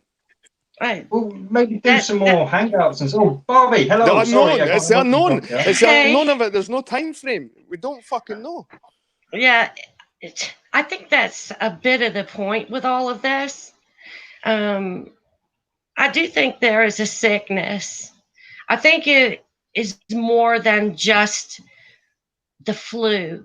However, I think that they have seriously inflated the numbers of deaths. And the fact that you're like being told you can't go anywhere, you can't do anything, or when you go to the grocery, You have to stand in a line to get in the grocery store because there's only so many people allowed in, and there's no toilet paper, there's no feckin' meat, there's freaking stickers all over the floor in the stores.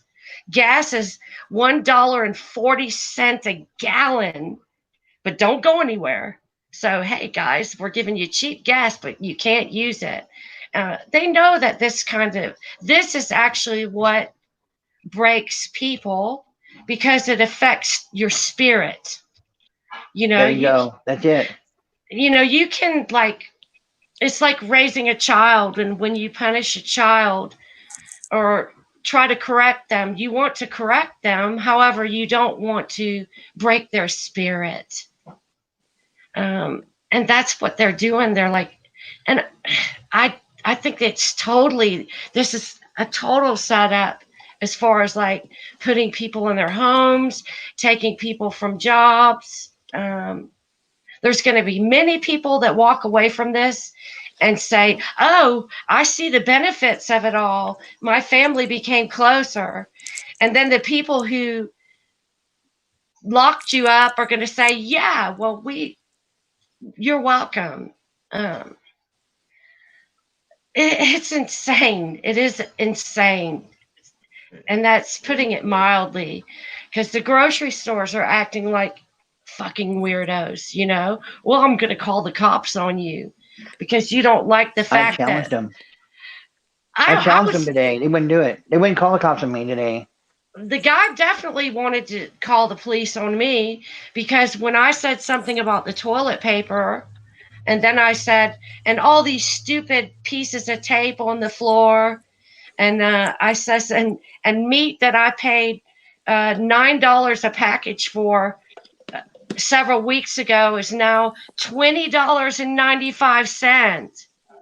And so then there were other people standing in the checkout line going, uh-huh. And the guy got seriously twisted. Well, maybe you shouldn't come in this store anymore and blah, blah, blah. It's like customer service 101, fucking hell. Yeah, it's like everyone is taking advantage. I think I said this on Jed's last hangout or whatever about don't let a good tragedy go to waste, because things you never thought you could do before, you can do now.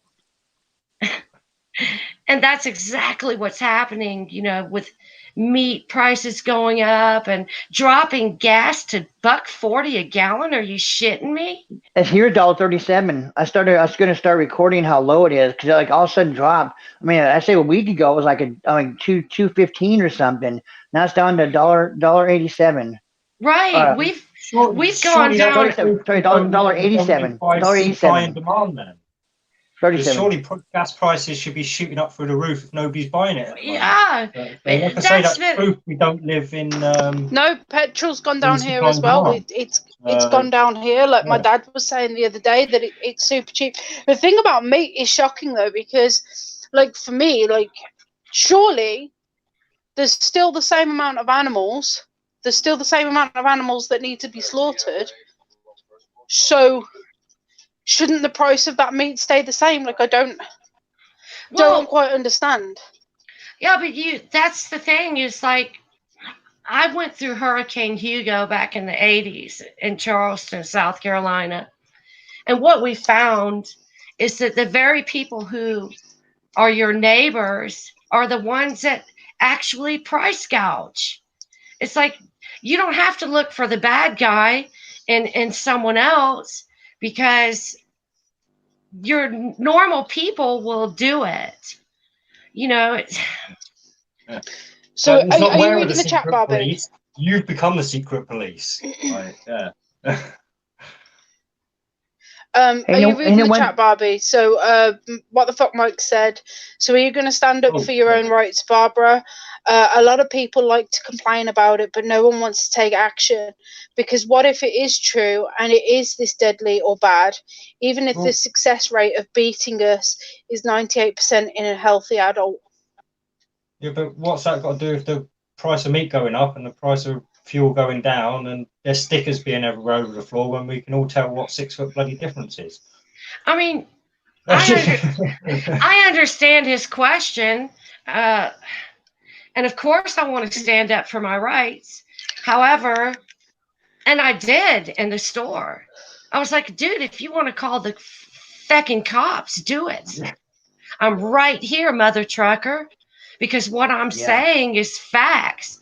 However, it's much easier when you have a group of people with pitchforks saying,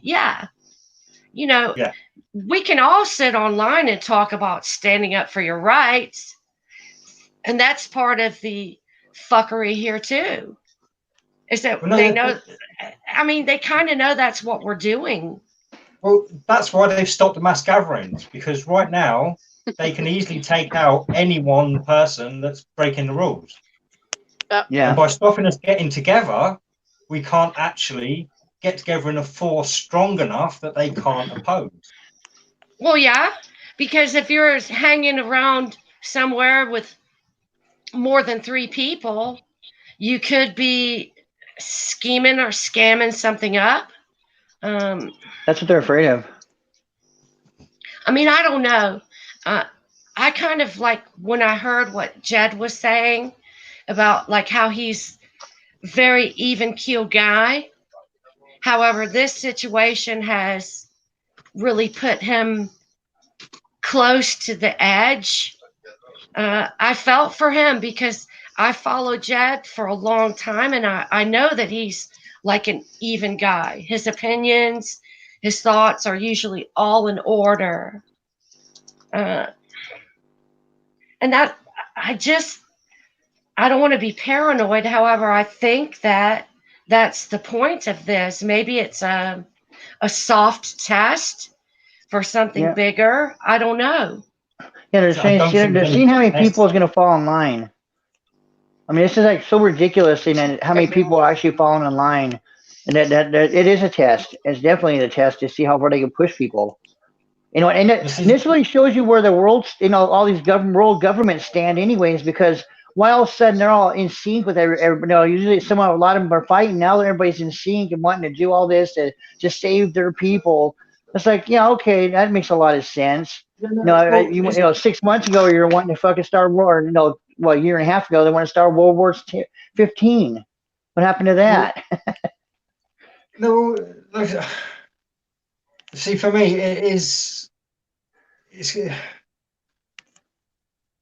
underlying the issue of how bad it is by saying this is just a test. Basically, is my opinion on this, because by saying it's a test means that they don't already know us. They haven't already got us profiled. They don't already they know all this shit. They know how we're going to react to stuff. They know all this. So why do they need to test anymore? Like for me, this is just like the future to come. Basically, lockdown after lockdown after lockdown, year after year after year. So basically, it's just a level. It's just a level up. It's just a level up is what they're doing. A level up, definitely. I'll go with you there. Level up. I wouldn't call it a test, because I think that downplays just how well they know us as a collective. Yeah, I mean, I feel you there. However, this is where the majority, who are us, how we give them way too much credit, because a human being is extremely unpredictable. Look at firemen that run into burning buildings while people are running out. You can do some prediction. You can assume that like the years of you telling people how it is how it's going to be. However, in the long run, people are very unpredictable. And this is a new thing. This is a thing where you threaten people with their very existence. Actually, it's not so much about me. However, it's about the people who I love. And oh my God, they might get this virus and knock it fucking dead. And furthermore, stay inside. Don't go to work. But is that a new thing? Is that a new thing, though? Playing on other people's compassion? The government has always done that. That is not a new thing. I mean, look at the amount of celebrities who do charity drives. Those celebrities could donate more money than they could raise. But instead of donating the money themselves, they raise the money off the good of humanity. Like, humanity as a whole is good. Like, the general population are good people in the sense of they would do, like, if they saw, hey, Jez, if they saw a person fall down, 90% of people, if not more, are going to go and pick up that other person off the ground. So as a well, I have. It broke my heart the other day. A few weeks ago, saw an old lady. My nan died from having a fall. And I saw this old lady, she fell down in the middle of the road, and here's me with my bad foot and my bad chest. I fucking legged it. I ran to her, which fucking broke me, picked her up, and she was fucking heavy. Like, I've never picked an old person up off the floor. She was heavy. Never had to do that before. But yeah, like, the majority of the people that I know, if they saw somebody fall over, they'd go and pick somebody up. You know, if somebody needs help financially, I would give somebody money if they needed help. You know, like, I am that kind of person, and I know a hell of a lot of people who are like that. You know, I don't think it's new to trust the humanity in people. Like, people are always saying, oh, I have no faith in humanity, in the sense of people having no compassion. But I think as a race, humans are pretty fucking compassionate. So I think that... Go on. Like I said, well, for my... like sense in this, like I say, everything you're saying is the opposite of what I actually see. It's more like 10% of people are the ones that are willing to actually help and do stuff. And like, I myself, like I said, I got low blood pressure 2 summers ago. I passed out in the middle of a car park, right behind a car reversing. I fell into the car. The driver got out, obviously, because he had legally had to. And one other person, everyone else was stood well away, like literally loads of people just stood around watching. Like, but so as far as I'm concerned, like, we can't have the whole crowd couldn't. That's what I was about. That's what I was about to say.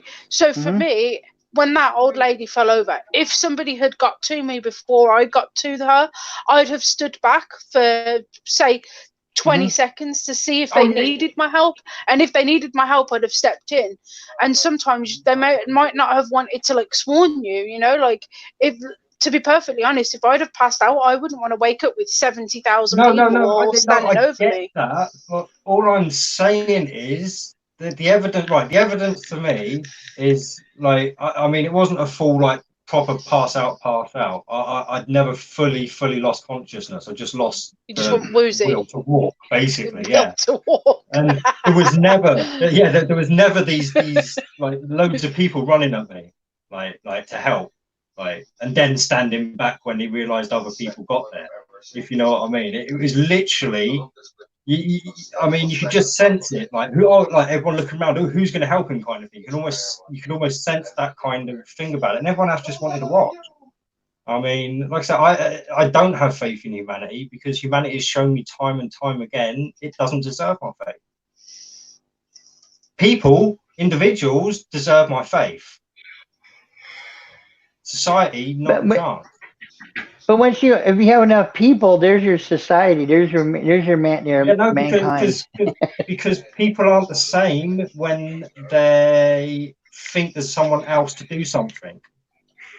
Basically, when somebody thinks it's someone else's responsibility to do something. Yeah, I did see a social study, and there was there was a social study, and it was only involving like 30 people, but this man had a classroom of 30 people, adults, and he was struggling to put up a tent, and not one of the people asked to help.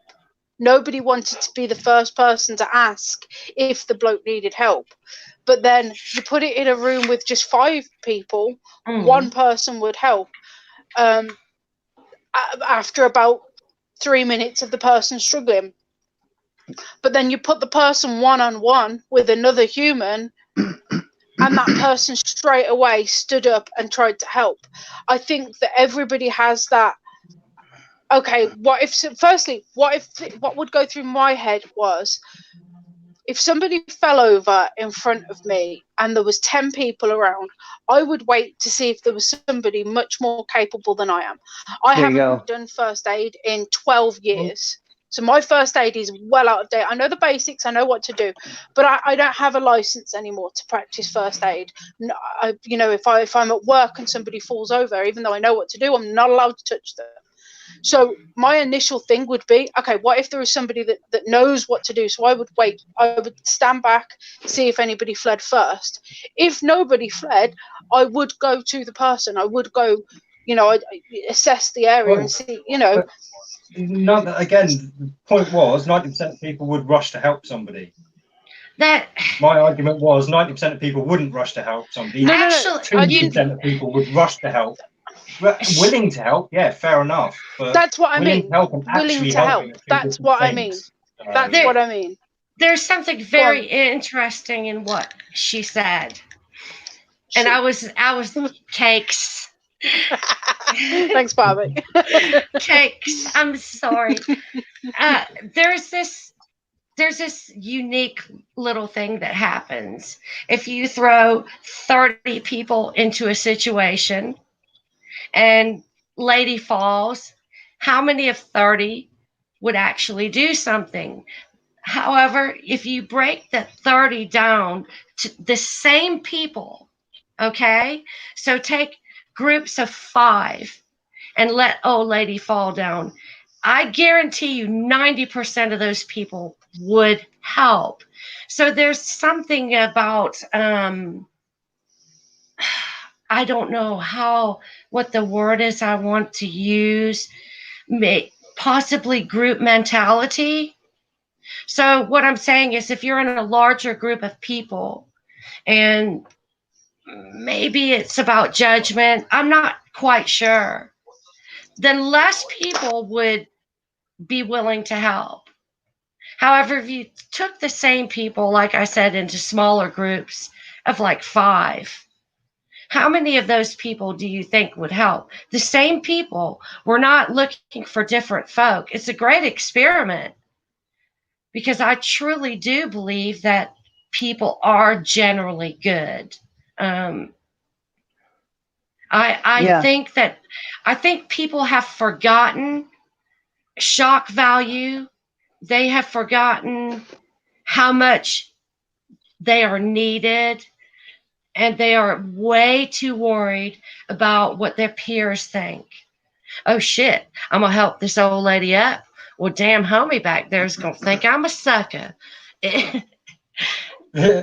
Or you might not do it right. You might be Nobody's got a video self-conscious and camera might on me. I not do it won't pick right. that And person up. It won't go on. It won't go on Facebook, so nobody will know how good I am.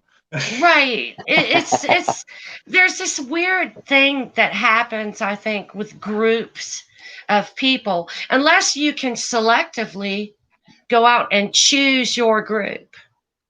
If you take a random group of people, then you're going to find some very odd behaviors in a larger group than you would if you shrunk that group down. And I have faith in people. Call me stupid. I don't, I do. I think humanity is a lot better than they realize. I think I think one of the reasons for that, Barbie, and sorry to interrupt you, but I think it's because we don't have that community spirit anymore. We don't have, we were talking about this the other day, we don't have block parties anymore. You don't have like just the whole street's closed and you just put up a load of tables and everybody brings some food and you all have a great time. We don't have like a community centre anymore. There's nothing for you to actively be involved in the community. So when you walk past somebody in the street, you just assume that they're a business person going about their job. You don't assume they're here to help, or do you know what I mean? Like there's just no community aspect for people to get involved and see what humanity does. I mean, you guys know I'm not Christian, but up until recently, until my church closed down, because I have a church on my road that my grandparents built. So I've always very much been involved in the community of the church without being religious. And they always knew I wasn't religious, but I would help out. I would raise money to keep the church afloat and to help the local community.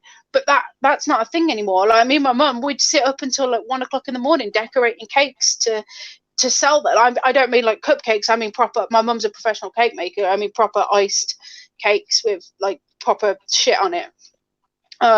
You know, we used to go and do that, but there's just no opportunity to help out. All you can do is help out at the PTA. Now, I don't want to help out at the PTA and promote the learning that they do at schools. So there is nowhere for me and my son to get involved in a community anymore. And I think that's why we have lost faith in humanity.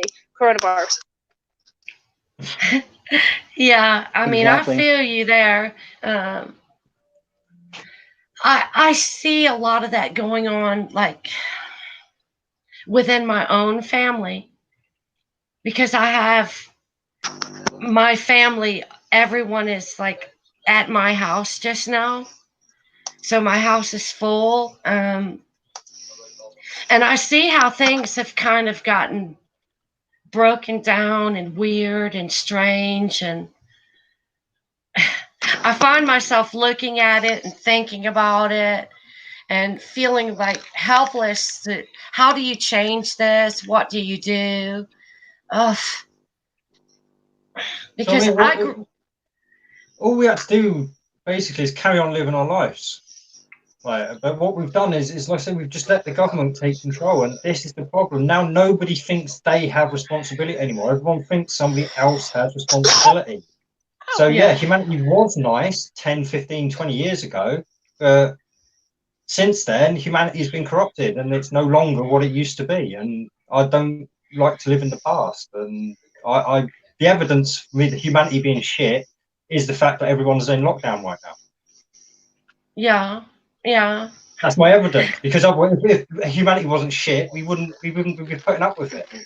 Like, so, no, but I don't think that's fair, because is humanity in lockdown right now because they're scared that they're going to pass on a virus to old people? I think again, it doesn't matter why they're in lockdown. The point is they're in lockdown for false reasons, and it's gone too far for false reasons. Any reasonable people would know that social distancing would be enough, and staying away from at-risk people would be enough.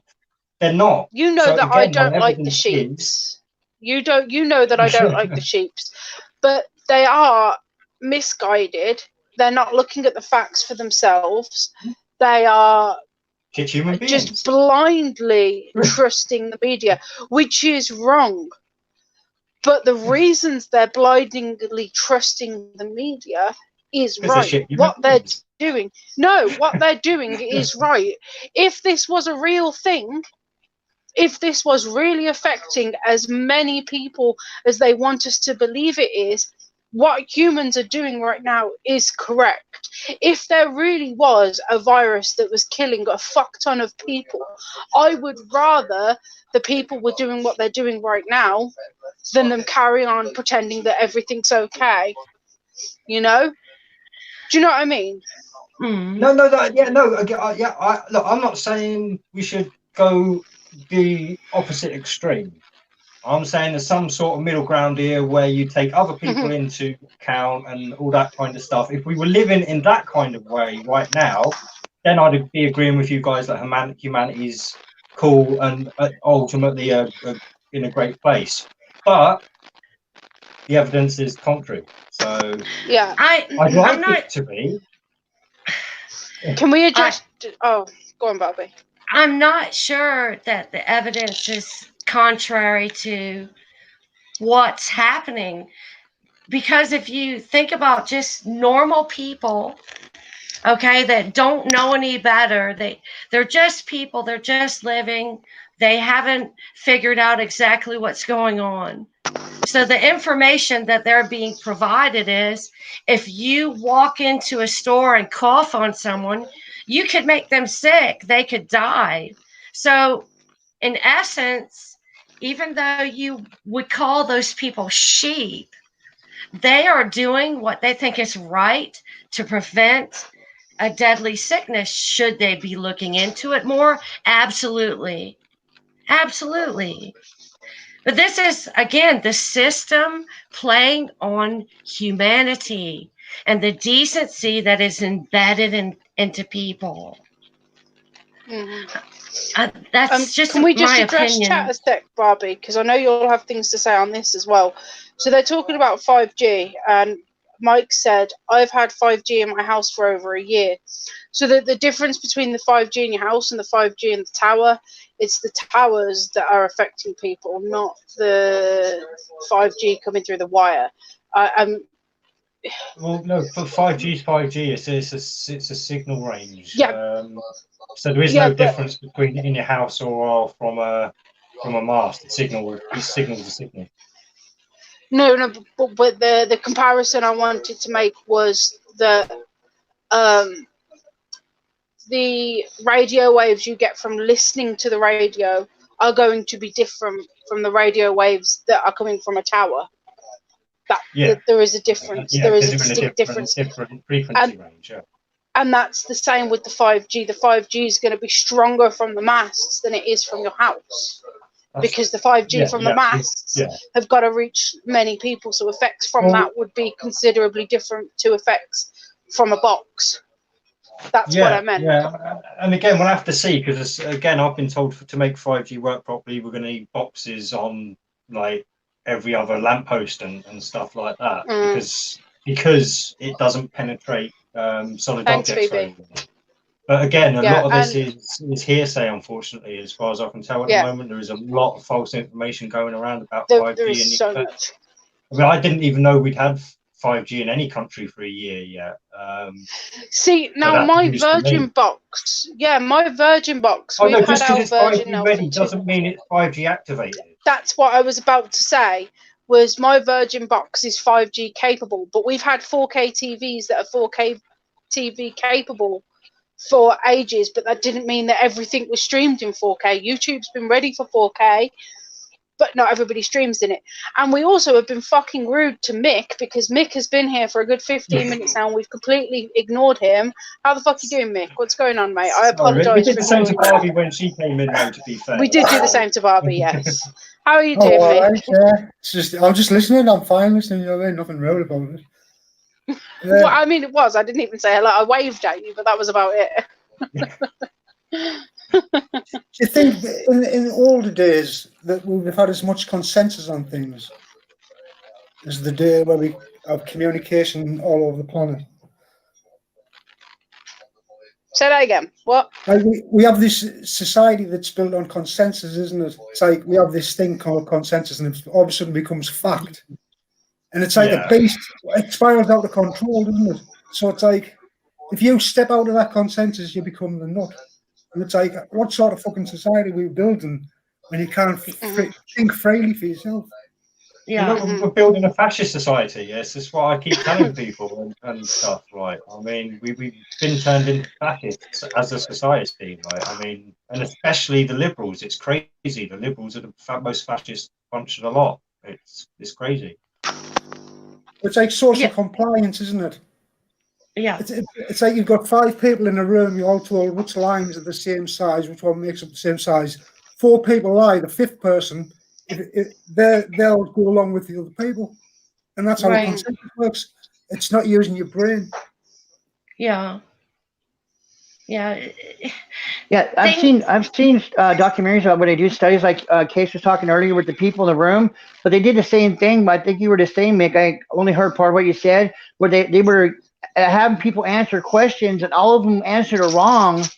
And then, like I said, the 5th or the other people, they just followed suit, not even and telling the wrong answer because everybody else did. And they're like, wait a minute. Yeah. And you can see the confusion on our face. They're like, wait a minute, that's not right. That's not. And they tell the wrong answer anyway because everybody else was doing it.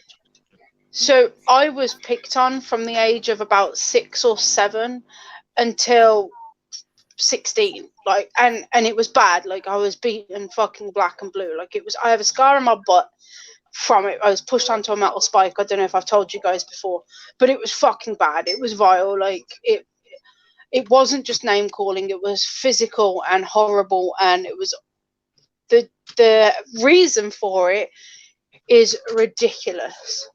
Was because I turned up to school on own clothes day,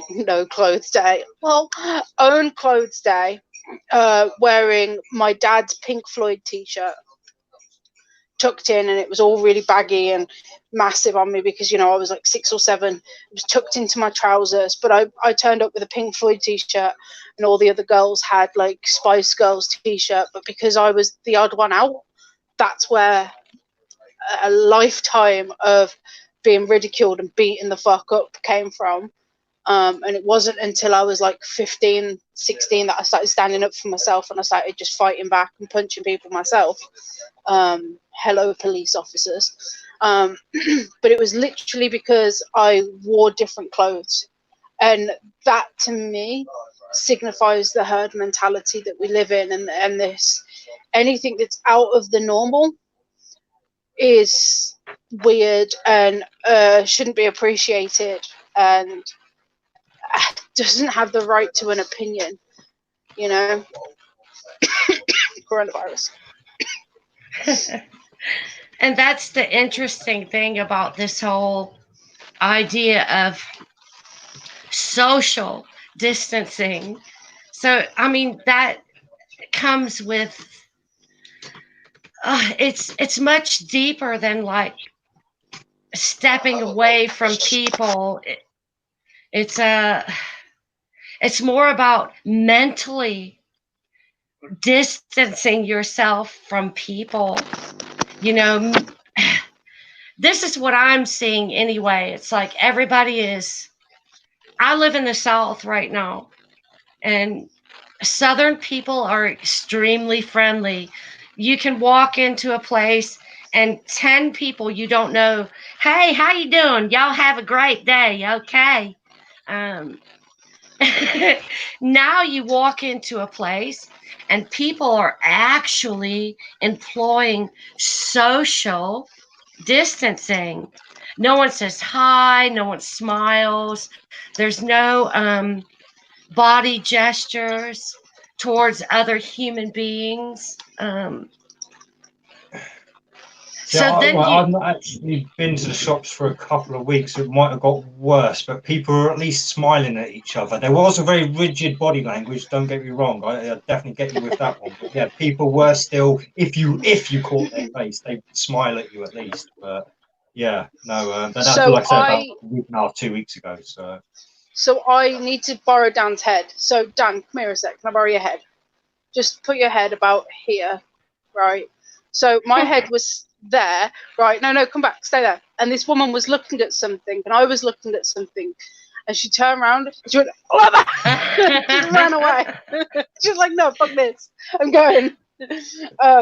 But there was somebody who had come up behind me, so I couldn't keep 6 feet apart because this person was just edging behind me, and I had no choice but to stand basically behind this man. And he turned around and he's like, oh God. And he just ran away, and I was like, okay then, all right then. Hello, beyond belief, how are you? Just imagine how primed people will be if this like pandemic stuff releases. Imagine how primed people will be for no communication, no like social communication. People will be like naturals at it. They won't have to look at someone and smile and say, hey, how you doing? Can I grab that box for you? Whatever, you know, just, I think there's so many things behind this that it scares me too. I'm with Jed. I'm like, I'm petrified. I found myself being a shitty human the other day while we were in the shop. So we were standing in the queue on the little stickers that we were told to stand on, and the bloke in front of us was looking at these like drying racks, you know, like where you stack your plates in when you've done the washing up. And he was looking at these drying racks, and he knocked like 6 on the ground. Now, normally, I would have gone and helped this bloke pick them up, but I didn't want him to then be like, whoa, what the fuck are you doing 6 feet apart? You know, I didn't want him to shout at me. for me going to help. So I found myself losing my humanity, losing what I would normally do, because I mean, you guys, I can be dicks to you guys because you're on the internet. You're really far away. If you don't like my opinion, you can fuck yourself. I really don't give a fuck. But in my normal human life, when I'm outside of the house, I am a fucking sweetie pie. I am adorable. I have to be because I'm fat. You know, I can't be a bitch and fat because then I get no points at all. So I'd have gone and helped this bloke, but I had no choice but to not. And this is going to be a problem. Are people going to be stuck in that habit of not helping? Because here's me saying, humanity is great. Humanity helps people. But you've been fed cats. Shut up. But you guys know what I'm trying to say. Yeah, I mean that's like my fear. Like people are gonna become distant. They're gonna like. It's like they'll be scarred from this. You know, I did a video yesterday, literally called I can't remember what it was called. Good luck with the ladies after lockdown, lads. Yeah. Yeah, good luck with the ladies after lockdown, lads. And it's a parody of, I don't know if you've seen the movie, but Demolition Man. There's a sex scene in Demolition Man. I've basically just put a bit of text there, put a few bits in here and there and stuff. And yeah, done a parody of that because that is what I can imagine dating life being like at the end of this. Like, I mean, they're going to come up with virtual sex machines and sex dolls, and it's it's a joke. It's a joke.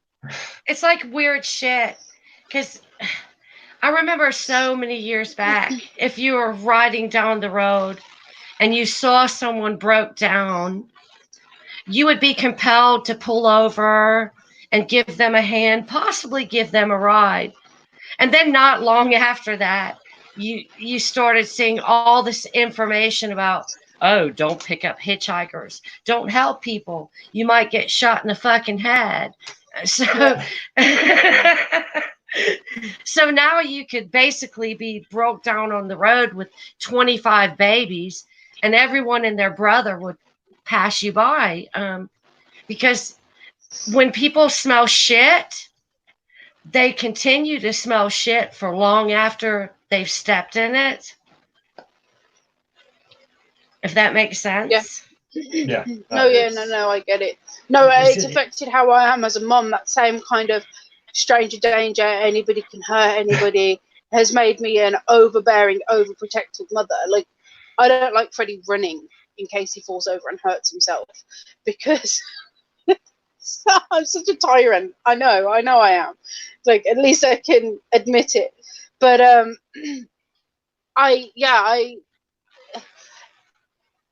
our social structure dictates how I am as a mother out of fear, not out of anything else, out of fear. Like, I am scared that I'm not going to teach my son correctly while we're on lockdown and they'll have some reason to take him away from me. And like, just ridiculous things like that makes us over paranoid about our fellow man. And there's so many red tapes now that we aren't allowed to be humans and have a human nature because of the way media, governments, and just people portray themselves to be. It's ridiculous. Have you noticed one thing that hasn't been in the news in the past couple months? Brexit. Pedophilia. No, mass shootings. Where are those at? Where the fuck are the mass shootings? Well, it was like on at least a week. Nobody to shoot. Right. All in the house is Vlad. Just pause for 1 second. Vlad, do you have Laurie Gale added on Facebook? No, I don't have Facebook. Because I swear to God, Laurie Gale posted something very similar on Facebook the other day about mass shooting. I'm sure it was an American. I have a lot of Americans on my friends list. But people can't gather in large groups. That's where the mass shootings have gone. They've taken the people away. That's a stupid thing to say, Vlad. There are no people on the fucking street. Trust me, they can shoot trees. That's they'll figure it out. If somebody wants to kill people, they'll figure it out. Yeah, so they they like screwed themselves in that respect. So we can't have large groups, so we can't have Boston bombings and all that bullshit. However, who needs a bombing when you have 779 people dying per day? It's brilliant. I mean, Oh, it's a stroke of genius by the Shadow God. yes, it is. Yeah. Fuck, man. I'm sorry. I don't mean it like derogatory. However, sometimes you just have to step back from it all and go, holy crap. 100%. This is freaking brilliant. Man. No, it is. It's genius. Like I say, I mean, you have got to applaud their agenda because it's worked. It's worked perfectly Agendas. for them. I mean, Just Yeah, see the everybody, resentment. most people are falling for it. I'm See still the too resentment. scared. I'm too scared to record people with masks because I say at least 8 out of 10 people. I mean, there was a bunch of people at the Walmart, and I say 8 out of 10 were wearing masks. We were just laughing. Me, my sister, my nephew, and his wife. We were just laughing, but I was too scared to start recording people. I was like, I just don't have any means to do that yet. I was one too so bad, but yeah. So there's a lot of people have masks. So I'm just cracking up because I'm like, that ain't going to stop anything. Because they say it's going to last for what, up to 24 hours or 48 hours. It can last if it gets on something. So if you have the mask on and then you got on your clothes or something or your merchandise, you're still screwed. So what's the point in the mask? Yeah. It's the people that have got. It's the people who have got their gloves on and touching their face with their gloves and touching their car keys and touching their phone and their card. And I'm like, if there was coronavirus on your hands, it is now all over your personal possessions, and you're going to take your gloves off when you get in the car, and then you're going to touch those keys that you have just touched to scan your little club card. Like, they're fucking sheep idiots. I tell you, I honestly never thought I'd see the latex sales boom so much. You know, I mean, they boomed a lot after 50 Shades of Grey, and I didn't think I'd see another boom in latex again until another 50 Shades of Grey came out, I'll tell you. Oh, goodness. I saw a post saying, you wouldn't wear a condom and fuck loads of different people, so why are you just wearing one pair of gloves? It's the same thing. It is the same thing. So Beyond Belief wants to know what the agenda is, Eternal Padawan. Pick one. Right. Pick one. Yeah, I was going to say pick one, but it's ticking all the boxes for Agenda 2021, Agenda 2030. Like I say, it's giving them an excuse to take away our imaginary rights that we thought we had in the first place. It will, like Barbie was saying earlier, re-engineer our way of thinking because it only takes 3 weeks to change your behaviour. So within like 3 weeks of lockdown, all our behaviours are going to change, everything's going to change. So it'll be a lot easier to keep us separated. Like I say, lots of the Orwellian rules are going to be brought in, have been brought in already. They want to get us on the universal credit, basically, this one universal payment. So with everybody out of work at the moment, lots of businesses shutting down, lots of people losing jobs, they will have no choice but to accept this if it comes in. So again, that ticks another box. As I say, it really does, it just goes on and on and on, every single box it ticks. Yeah. I agree with what Dee said. Exactly. It's all about controlling us. I think environmentally. Everything has to do with money. Because like when Nixon introduced the petrodollar, surely they knew at that time that would only last so long. And the reason why I say this is because, again, we are dealing with some smart feggers. I don't want to say they're smart. Maybe the better word is devious. So anytime shit like this happens, there has to be money behind it, or like, what's that investment group? It's called Black something. Black. Not ringing any bells for me. They're deeply involved in like the vaccine stuff. It's called Black.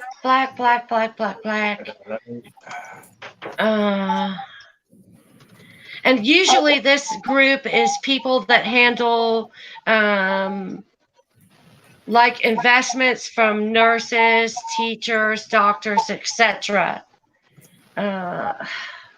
BlackRock, Yes, Blackstone, BlackRock Investments. Still here. Yeah. P hasn't made a So I peep in Googled ages. it. So And he's if you do some really deep research into BlackRock Investments, you will find out that they have crossed the threshold of just like handling teachers, blah, blah, blah, IRAs. They're going into the whole vaccination world now. yay. It's difficult to like wade through all the information. However, it is available. So again, it's all about money. It's always about money. It's always about power. It's always about knowledge. It's more about power. It's more about power than money right now, because the people who are in power, money means nothing to them. They have all the money in the world they could ever want, and they have the ability to print however much they want or take however much they want. And money is really like doesn't really exist other than on paper. So it's all about control. Well, yeah, because that's the old adage of like either being an entrepreneur or being an employee and taking a check. So if you're the employee and you're taking a check, then you've made your first mistake. However, what I'm saying about like that BlackRock Investments, if you check into it and like research it, you'll see that what I'm saying is true. And they're crossing over into this vaccination world, into this savior world. I think the guy's name is Fink or Flank, or it's some Jewish name, for fuck's sake. It always is. I'm sorry. Anyway, yeah, power. Because if you have the power, you actually don't need the printed dollar. And that, again, goes back to being the employee or the entrepreneur. That even goes all the way back to when you think about it, like really good-looking people, even if they're not a celebrity, but if they're really, really good-looking and they go into a place, the owner of the business will give them free stuff. You know, and good-looking people have a better chance getting a job. It's so embarrassing. I know, right? They look at your crotch and they're like, "Oh my God, that guy's packing." Look at the package on him. Right? Yeah, it's like, I don't know, because I have to. Yeah, I don't like saying mean stuff. However, follow the Jew and the shekels, and I'm sorry, maybe I shouldn't say this on here, but damn, you can't get around it. You just cannot. Oh. Say whatever you want here, Barbie. You know that. Okay. Finally, Barbie's talking truth now. Say how it is. Oh, I mean, fuck. Yeah, I try to be nice, and like sometimes in me being nice, I'm a bigger asshole than if I was like a plain out asshole to start with. However, there's like this group of fucking people that, for all we know in history, has gone around and started a whole lot of shite. And here we are again. And what is the agenda? And how do we keep letting this happen? Because they got hold of our education system and only taught us the history they wanted us to learn rather than the history we needed to learn in order to avoid the mistakes that were made by people in history. Yeah. But I am still at the place where I have faith in people. I do. I think that point is coming, the tipping point, where people are going to go grab garden tools and say, let's go, motherfuckers. I don't know. I don't want to lose that faith, because when you lose that faith, then what is there? It's funny when people start going out. I'm ready for the revolution. It's funny when people start going out in public and saying, fuck this, I'm not going to sit in my house anymore. What are the cops going to do? Arrest them from 6 feet away? Yeah, you said that in the chat. It tickled me. It really did. But going to like more conformism, which kind of is what Barbie's touching on, and Dee mentioning educational system. Me and Dee often talk about, whether it on here or in our little chats that we have in the week, about how there's subliminal messages within TV shows and films warning people of different things. But I was just then thinking of you being conformism and in schools. Do you guys have a thing called VO5, which is a hair product? Do you have that over there? Yeah. Yes. So there's an advert. All of the adverts for VO5 is loads of Oriental people all having the same haircut, the same outfit, and then somebody with using VO5 and they have a crazy hairstyle. And the slogan is VO5, break the mold.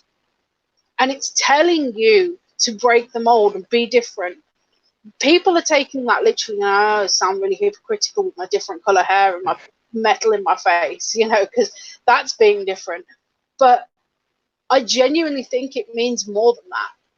There's so many different messages in movies that are telling us different things from the people who actually fucking know and have heard things, because there are people behind the people. You all know what I'm trying to say. And break the mold, I don't think it doesn't just mean the hairstyle, it means fucking stand up. And there is just not enough people who are willing to stand up. And then you get people in the comments being like, well, are you willing to stand up? Well, we kind of are, because we're showing you people what the fuck is going on. VO5 only wants you to stand up if it means that you're spending your money on their product. They don't really care if you actually stand up and be different.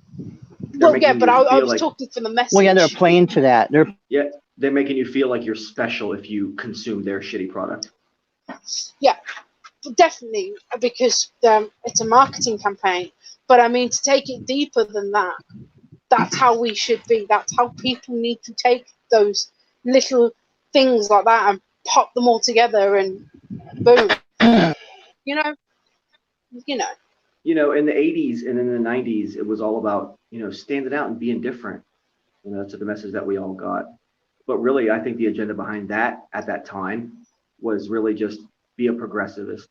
Don't be a conservative, be a liberal, be a Democrat,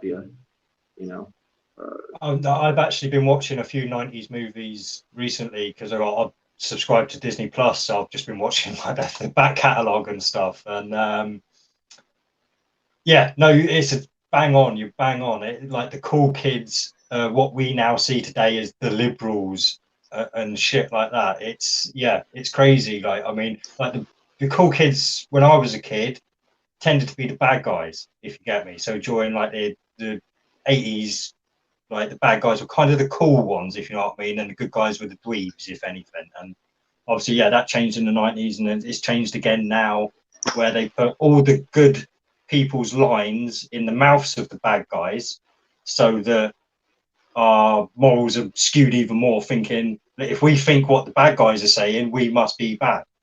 So again, we're going to see another shift in a few years where people truly think they're doing good when they're stood above somebody with an axe ready to chop the head off. Right? I mean, In the early 2000s, conservatism took rise again, and that was you were the cool kid if you were conservative. At least in the South in America. As odd as that sounds. Yeah. Obviously, regionally, a bit. Yeah.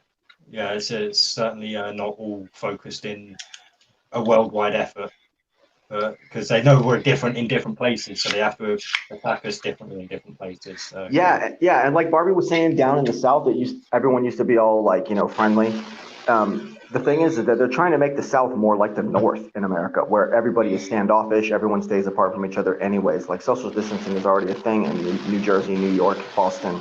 It's already like that. So they want, and people from up there, whenever they come down to the South, they always complain about how everyone's too touchy and everyone talks too much and everyone talks slow and everyone is constantly talking to you, and they just get really aggravated by it. You know, they're always aggravated by excessive human contact and excessive human interaction. So they're trying to culturally shift the South into being like the North so that they can get their liberal agendas pushed right through. I think so. I do. I was born in New York. I lived most of my life in New York. Then my family moved south. Then I went back up north. Then I came back south.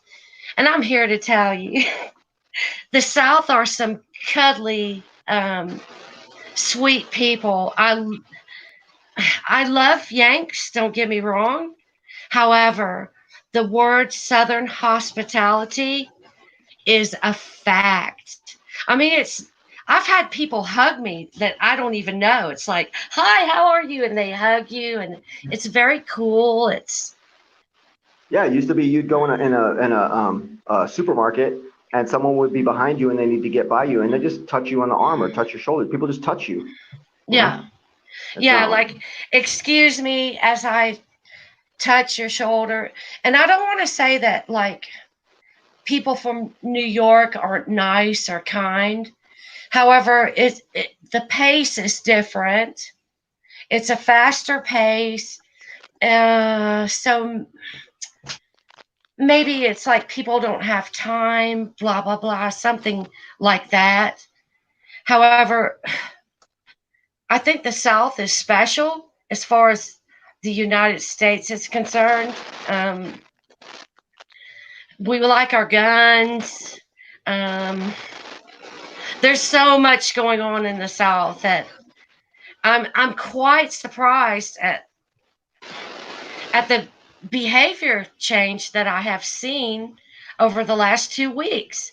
It's shocking to me. I'm like, whoa, it's very weird. Yeah, I've noticed that here too. I have a real quick story from about 15 years ago when I used to come and visit. My sister's lived here about 22 years now in Alabama, and we're obviously from Phoenix. But we used to come out like 15 years ago. I remember one time we went to the mall, and there was like maybe 10 of us, and we're walking, not even paying attention. This car screeches to a halt. We obviously got in their way, right? And they apologized to us when we were in the wrong. I was like, oh, this is weird. So yeah, to me that was being really, they were, it's that kind heartedness, like, oh shit, like oh, sorry. Even though we were in the wrong, we didn't do it on purpose, but it was still, the point was, I just, that interaction, like, what the fuck you doing? You're like, oh, sorry about that, and it was like, that was a trip. So I remember that. In New York, they would have just played chicken with you and just kept gunning it on the gas pedal. Yeah, they would have ran you over. They ran you over and fucking. And then blame you. Yeah. Yeah, so you blamed you. Yeah, I know. So it's a drastic change here in the South versus Phoenix, which that's Southwest, but it's more closer to LA and stuff, and but there's a lot of people from California and Arizona, but yeah, it's a huge difference in how people are from here to there. And even Oklahoma, I live in Oklahoma. They're nice in Oklahoma too, but it's not as nice as out here. And people are like really friendly out here, and I have noticed a change in the past couple weeks too. It's so awkward to see people being distant, and intentionally doing it. Yes. Like they're like fully aware, and it's like they're walking like zombies, trying to keep away from each other. It's like, what the fuck? What the hell's going on here? Yes, it's very creepy. Because I've been to most of the southern states. I spent a lot of time in Florida and St. Petersburg and Johns Pass. And in Florida, the people are like laid back and they're so nice. And South Carolina and Georgia and North Carolina, Mississippi. I mean, we could go on all day. But the thing that's hit me harder than anything is like the shift in behavior and what I'm used to. Exactly. I haven't been anywhere else so far. Because me and my girlfriend usually travel to Florida. We've go to Mississippi. About 2 months ago, we went to New Orleans area. It's actually above the Lake Pontchartrain, and but Coronavirus. that was like 2 months ago. So it hasn't been all this drastic. So I haven't really been anywhere else to be able to see how people are acting in, at least in Pensacola area, Florida, or Mississippi. I haven't been to Mississippi in a while. So it's just been here locally, but it's just that weird distance. It's just so awkward because I'm used to everybody, being really super nice, and they're not no more. They don't even say hi anymore. It's like like you can't even say hi from 6 feet away or 10 feet away no more. It's like totally shut down everything, any kind of interaction at all. It does seem to be a younger person phenomenon as well, because like I said, I mean, most I live in a little village, and the younger people seem to be the ignorant ones now. Like the older people are still helloing each other and all that kind of thing. You can hear them all that yapping in their gardens and stuff, like all being perfectly nice to each other and stuff. I mean, I even saw a kid out playing on his bike earlier, actually. So they must be like laxing up a bit here. But yeah, basically, on my walks and stuff, there have been usually the 100% of people you walk past would say hello if you said hello, and that's down to probably about 70% now. So yeah, from 100, so I've lost about 30% of people's respect by the looks of it. Yeah. Part of me wants to make a blacklist of like everyone who was a piece of shit to me during the lockdown. That's a good idea. Vlad Beyond Belief said, "You aren't totally shut down from any interaction at all, Vlad. Don't talk crap. You might not be, but others are talking." I think he was saying that when he says hello to people, they're not replying to him. People aren't wanting to reply to him when they say. I mean, I don't. If somebody says hello to me, I'll say hello back, but I don't say hello to people I don't know unless it's like a sweet little old man. They'll be like, "Hi." But like somebody my age, locational as well as like I say. I mean, because I live in a little village, you're almost expected to just be nice. Like, because beyond belief, are you from the southern portion of the United States of America? Because I'm pretty sure. Hey, D, beliefs. Is that that fuck back from last week? Yeah, when he had that's belief from last week. This fuck. He's just an instigating fuck bag, is all. Yes. Yeah, I did notice him trying to instigate things within the chat. Yeah, I've been watching the chat. We already know his number. So, yeah. But there's a difference between like where me and D live. For example, I live in the second biggest city in the country, so people are just too busy to say hello. People are mean, they're rude. You don't look at another human. You acknowledge that they're there without looking at them. Whereas where D's from, you're in more of a village setting or a town setting. It's a village. It's a village. Yeah, it's Brixton village. So if somebody, the difference between our settings is that if there's somebody that is in D's vicinity and he walks past somebody, chances are they fucking live there. But if somebody walks past my house and I'm sitting outside the front, chances are they probably aren't from here. They are probably on their way to work or on their way to visit somebody. Like, I don't know who the fuck they are. So why would I talk to them? They're not my neighbours. I know my neighbours. I know what their faces look like. Not necessarily. You don't have to stop and have a conversation, but I mean, no, all right. If you're in town and you're passing somebody every second, you can't be expected to say hello. No. Don't get me wrong. But if you're in a secluded area and you pass somebody, to me, it's just hello. Like if I'm in town late at night and I pass somebody on the street, hello. Like, if I'm in town during the day, hundreds of people, no, I don't say a thing to anyone. Whereas when we're walking in where Dan's from in Dunleary, if probably 5 out of the 10 people that we walk past, Dan would say hello to them. The others, they just nod at each other or smile at each other or just make a hand gesture. But here, you don't do that. It's just what's Phoebe doing? What do you mean? It's just weird to acknowledge people, And that's the interesting thing with this social distancing. If you look at it in a mental aspect and not like keep yourself away from this person because of sickness. However, mentally block yourself off from people. Then there's so many interesting things that happen within different, I want to say the word cultures, because what I find in the US is that there's many different cultures. And I'm sure like UK has their own culture. You know what I'm saying? So how is this affecting different cultures? And I think that's what Vlad was trying to say, was that normally people would say hello to Vlad and Vlad would say hello back and vice versa. But now, because of this, it's almost as though people aren't responding to Vlad. But then Dee's saying that he's experiencing, different. Yeah, less, but obviously in some areas it's got more, because Chris is saying like they're out saying hello and stuff, and beyond beliefs. Yeah, it seems like if anything, more people are chatting on the street now. So maybe there's like, and because I'm in a says that place they'll talk to where them for half an hour. 100% of people would normally say hello.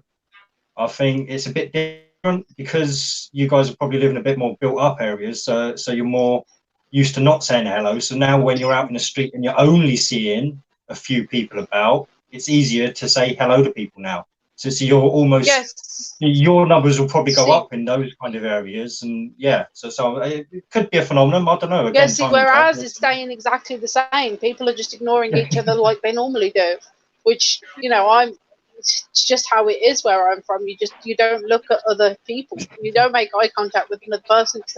Where I live, they'll probably stab you. Well, I was going to say you live in quite a multicultural area as well, though, don't you? Which will add to things as well, because you've got to be scared of all the Pakistanis that go around trying to rape all the white women and stuff.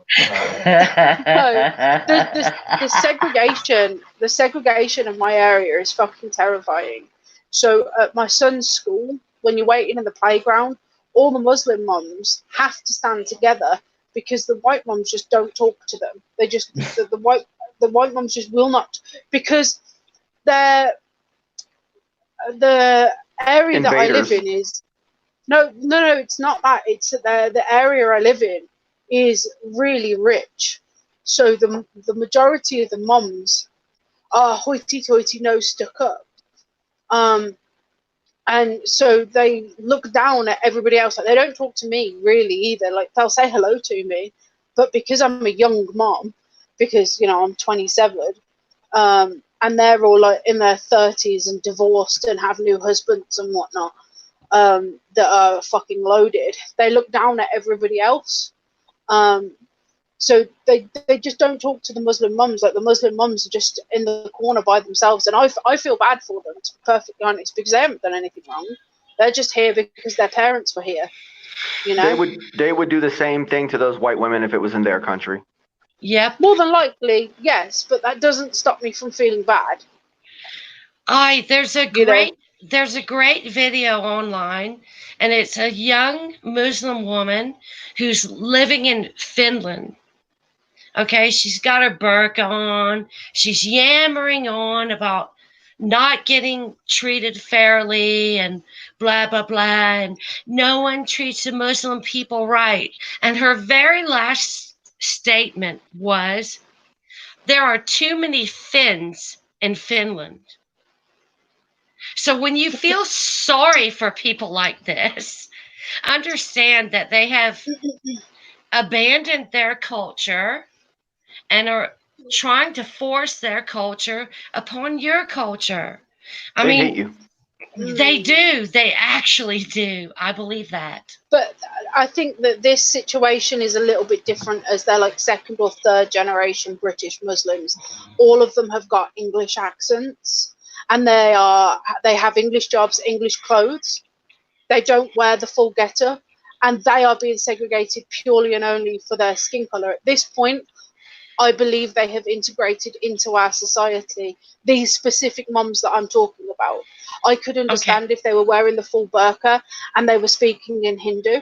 I could totally understand that. But when they actually talk with an English accent, that's when I think there's a little bit of an issue. And when I'm being somewhat segregated as well and not as included, because I am younger and the other two younger moms are also segregated with me, this is a class problem. It's in my opinion, it's classist, that they think they're better. These English hoity-toity moms think they're better than the minority of us. I think there's a little bit of a difference. I agree with what you're saying, but for the situation that I'm talking about, I think it's completely different because they're second or third generation British Muslims, and they haven't abandoned. Sorry, go on, Ruby. The situation you're talking about has a lot to do with, female nature too, though. You got to keep that in mind. No, it does. It does. And this is the thing. It does have to do with. They have nothing to gain from talking to these Muslim mums. They have everything to gain from talking to their rich hoity-toity mum friends because they'll be invited to swanky dinner parties. I ain't going to invite them to a swanky dinner party or a barbecue in my back garden. They can fuck off, But and the Muslim mums won't be inviting them to a swanky party either. They have nothing to gain, and therefore they don't want to talk to me. And that is an inherently woman thing. Like, Yes. men will talk to anybody because they want to have a conversation. But a lot of women will only talk to somebody if they're going to gain something from it. So I do 100. I think that's where you were going with that, VB. If it's not, carry on. But I think I know you well enough to know that that's where you were going. Yeah, he's leading into the feminist discussion. No, I'm not gonna, we don't have to take it there. We don't have to take it there because we could just blame everything on women if we really tried hard enough. Oh, you could. You could. Bitch, I blame everything on your bald head. I mean, I blame that on women too. The stress has made your hair fall out. I mean, there is something to be said to be a woman and be in a room of, I think Cakes will get it when I say this, cackling hens. Oh. And it's like, bah, bah, bah, bah, bah, bah. And you're like the one person standing back going, bitch, no, you didn't. And my God, how do you feel about wearing that dress or being a chick? And it is very possible that women have been given much more responsibility than they should have beyond their scope. And I don't mean that offensively to any women. You need to calm down. You're giving validation boy an erection. Like, you need to calm down. I mean, no, VB's just going, oh! He knows how I feel about this. No, I don't think there should be women in politics or women firemen or women cops or any of that. I think there is a beautiful separation between men and women. And once you blur that line, you are fucked. You are truly fucked. You come to this place where, like, you live in a world with all these fat bitches in power and politics who are running countries into the ground, and they don't care about kids. Yeah, I think feminism and the hippie movement were created movements. They were created to fuck people up. Excuse my language. My favorite one, Barbie, I think I've mentioned it before, the feminist movement, was how women don't belong in the kitchen. And I've definitely said this on here before, but to promote women not being in the kitchen, they did a fucking bake sale. A fucking bake sale. Yes. Oh, the irony. And I need to just point something else out as well. I'm really sorry. I just need to address chat because Beyond Belief said, Cakes, I hope you find some good female friends you can trust again. I have female friends on here that I trust because they're not crazy fucking feminists. But outside of here, the women that I know don't want to get their hands dirty, don't want to make things. I mean, me and Barbie are the same. You know, we are both very much make things with our hands, look after our kids, you know, do things. Whereas I don't want pretentious women friends who just want to fucking sit on their ass and get given things for free. And who will steal your man the second you turn your back. I mean, fucking women are horny bitches. Yeah, cackling hens. And what is wrong? What is wrong with a woman saying, you know, my strength is bringing children, rearing children, caring for those children. I can cook. I keep a clean place. I am intelligent. I'm powerful in my own right. I get lost in the crossover. Why would you want to be a fireman? Why would you want to have broad shoulders? Oh. Yeah. No. Like. You know, I was thinking about something, guys. Okay, so technology is getting better and better. Women, you know, hypergamy is a real thing. The 80% of women think that they deserve the top 20% of men. That's why a lot of women are willing to share like a rich guy. You know, like a rich guy will have a wife and a couple girlfriends, and the wife and the girlfriends all know about it, and they're willing to share because that guy is a precious commodity because he's in that top 10% of men.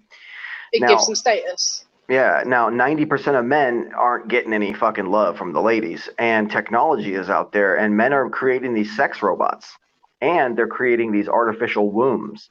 Okay. And eventually it's going to get to the point where, especially now that everyone's on lockdown and stuff, if this lockdown were to stay forever, it's looking like women would almost be exposed for only having, you know, one real thing that they can do that men can't do, which is produce a child and rear a child. I mean, everything else, a man can do every single thing that a woman could do other than actually produce a child. Yes, but everything is already leading there, VB. Yeah, and if men eventually stop getting the love from the women, they're going to start using artificial wombs and sex robots, and then those babies that come from those artificial wombs aren't even going to be a human being. It's going to put an end to the human race itself. So really, feminism is literally killing the human race out of existence. Yeah. So I mean, it's the apocalypse. It's going to be started by women's hypergamy, you know. And then God's going to spit his wrath out on the world for creating these weird transhumanized robot people, whatever the fuck that they're going to be in these artificial wombs, and it's going to be the end of the fucking world, and we just blame it all on the fucking feminists. Yeah, I forget every so often that there are still people that believe in God. I know it blows my mind, but go on. I mean, I think it's interesting that you can like trace everything back to feminism and women, and I agree with you 85.5% of the time. So, because there is such a thing as roles. I want to see that stat sheet, Barbie. I want to see your stat sheet, how you got to that percentage. Well, because I'm a woman, I've raised 4 children, 4 beautiful children, 4 well-adjusted, nice kids, 3 boys, 1 girl, and I was proud of my job. They were my job. And, you know, when their daddy came home and said, I'm hungry, I was happy to feed him because he fed them. I was happy to, like, clean the house. And when it was time to vote, I'm not worried about voting as a woman, because what I know is this: women don't need to vote. If you have a good man and you're in a well-adjusted relationship, then you can kindly whisper in his ear, well, you know what? Here's what I think. And if he respects you, then you might sway him. We've forgotten our natural roles in life. You know, that's what I'm saying. Yeah. Like, feminism is putting an end to the patriarchy, but the patriarchy was the only thing. The patriarchy is why all of us are even alive today. Like if there would have been no patriarchy 200 years ago, all of our ancestors would have died off back then. Like we wouldn't even exist unless the patriarchy was still in place, you know. But they're stripping that away, and it's ending the human race. So I mean, we really just need to go back to hard patriarchy. It's the only way that the humanity can actually survive. Don't blame me, blame God, you know. No, I mean, no one's blaming you. However, I think sometimes the way you present the information could be considered a wee bit disrespectful. Although it's not that it's disrespectful, it's just that it's a cruel, hard truth, and it's just something that people don't want to hear because of their ego and their own little twisted ideas of, well, women can do this and women can, whatever the crap Cakes tells herself. Sometimes. I think Cakes is a stand-up woman. She is a woman. I know. She is a woman. She loves her child. She likes to create. She likes to take care. She understands the word nurture. She cooks for a man. She cleans for a man. Aye. If a man's been working hard all day, she gives him a fine back massage and, you know, something with the mouth. And there is absolutely no shame in that. The weird thing is when you want to go fight a fire. Oh, you know what? I'm going to carry that hose up that ladder. Why? I don't know. The problem I have with female police officers, because you mentioned police officers earlier, is they don't demand the same respect as a male police officer. And I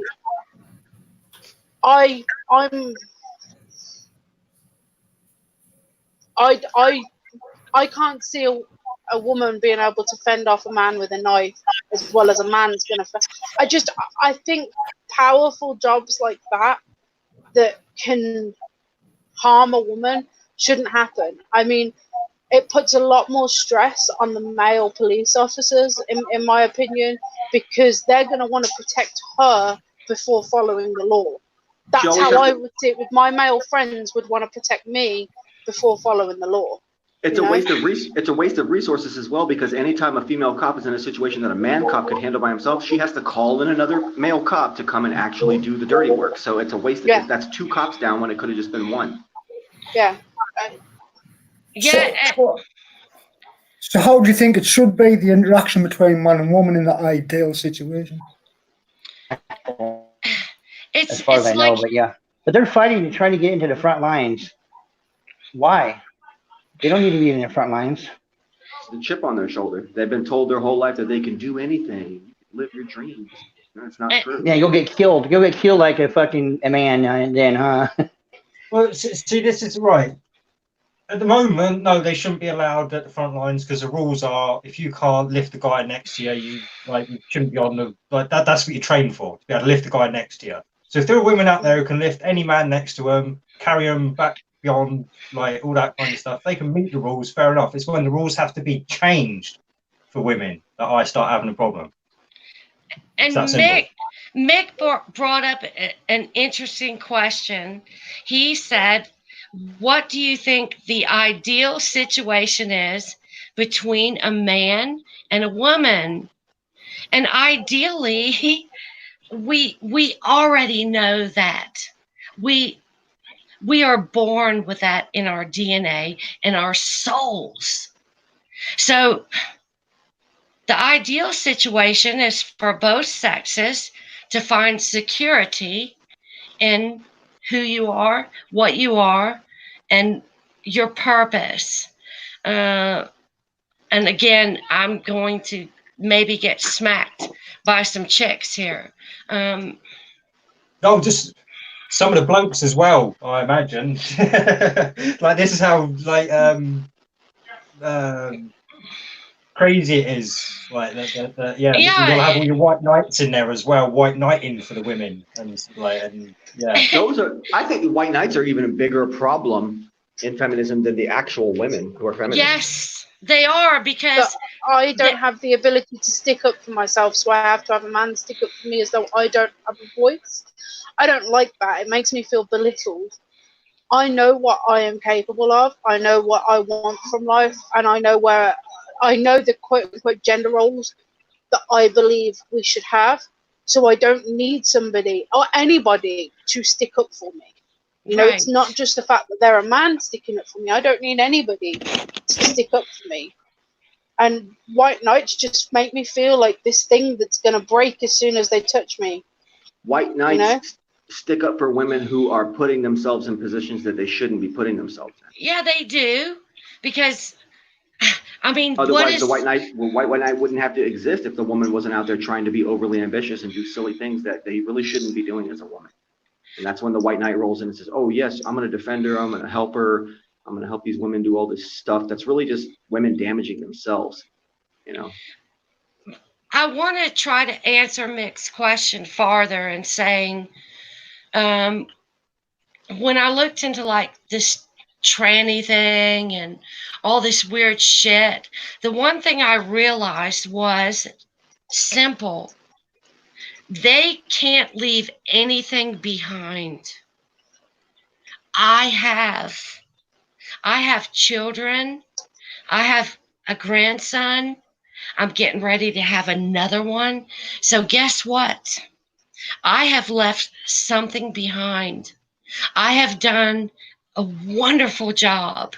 And so when I think about caring about what happens in the world, that's why I care. It's not so much about me, it's about what I leave behind. So the ideal situation between a man and a woman is very simple. Care about what you leave behind. And understand that each side has strengths and beauties, and when they're brought together, you leave something miraculous behind. It's simple. It's very simple. Maybe I'm wrong. However, I don't think so. I really don't. That changed. That's where their problem is. They had, like you said, they had nothing to leave behind, and so they got to try to control, manipulate everything else to be able to fit it to where they think they need it. So that's all they have access to. But that's a good way of looking at what you just said. I like that. That's just huge. That's big.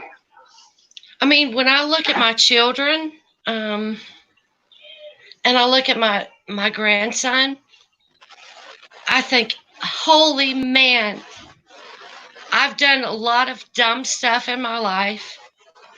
However, here's the thing that I have completely and utterly done correct. And the reason why is because that is my purpose. You know. There you go. There you go.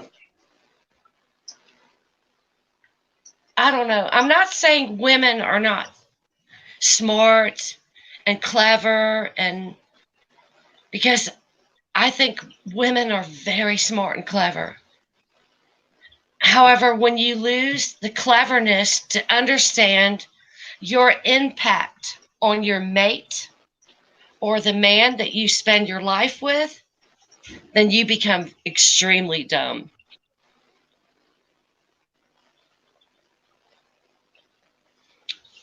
Maybe.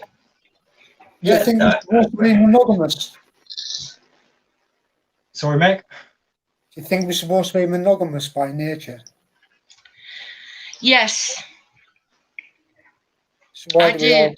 Why does a lot of people split up from each other then? Do you think? I mean, because I think that, like, society has handed us a rush. We've been programmed as small children to think, oh, we got to grow up, we got to get this white picket fence, we got to get this great washer and dryer, and so we rush into things. And I've done that. I'll be the first to admit I have done that.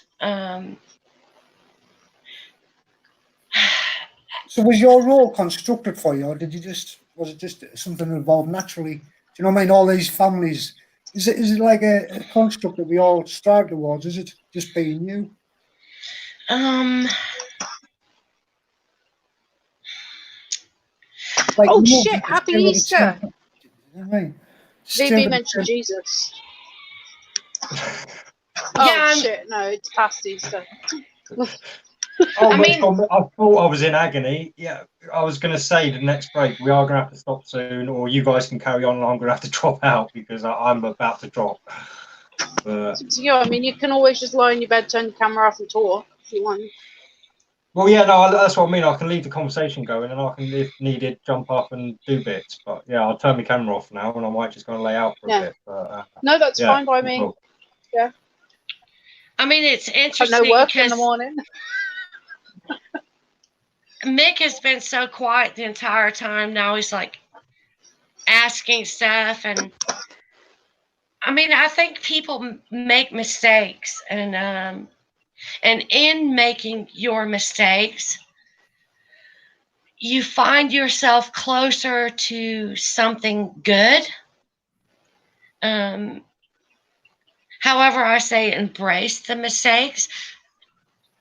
But yes, I do believe in monogamy. I do think if you're with someone, you're loyal to that relationship or that thing.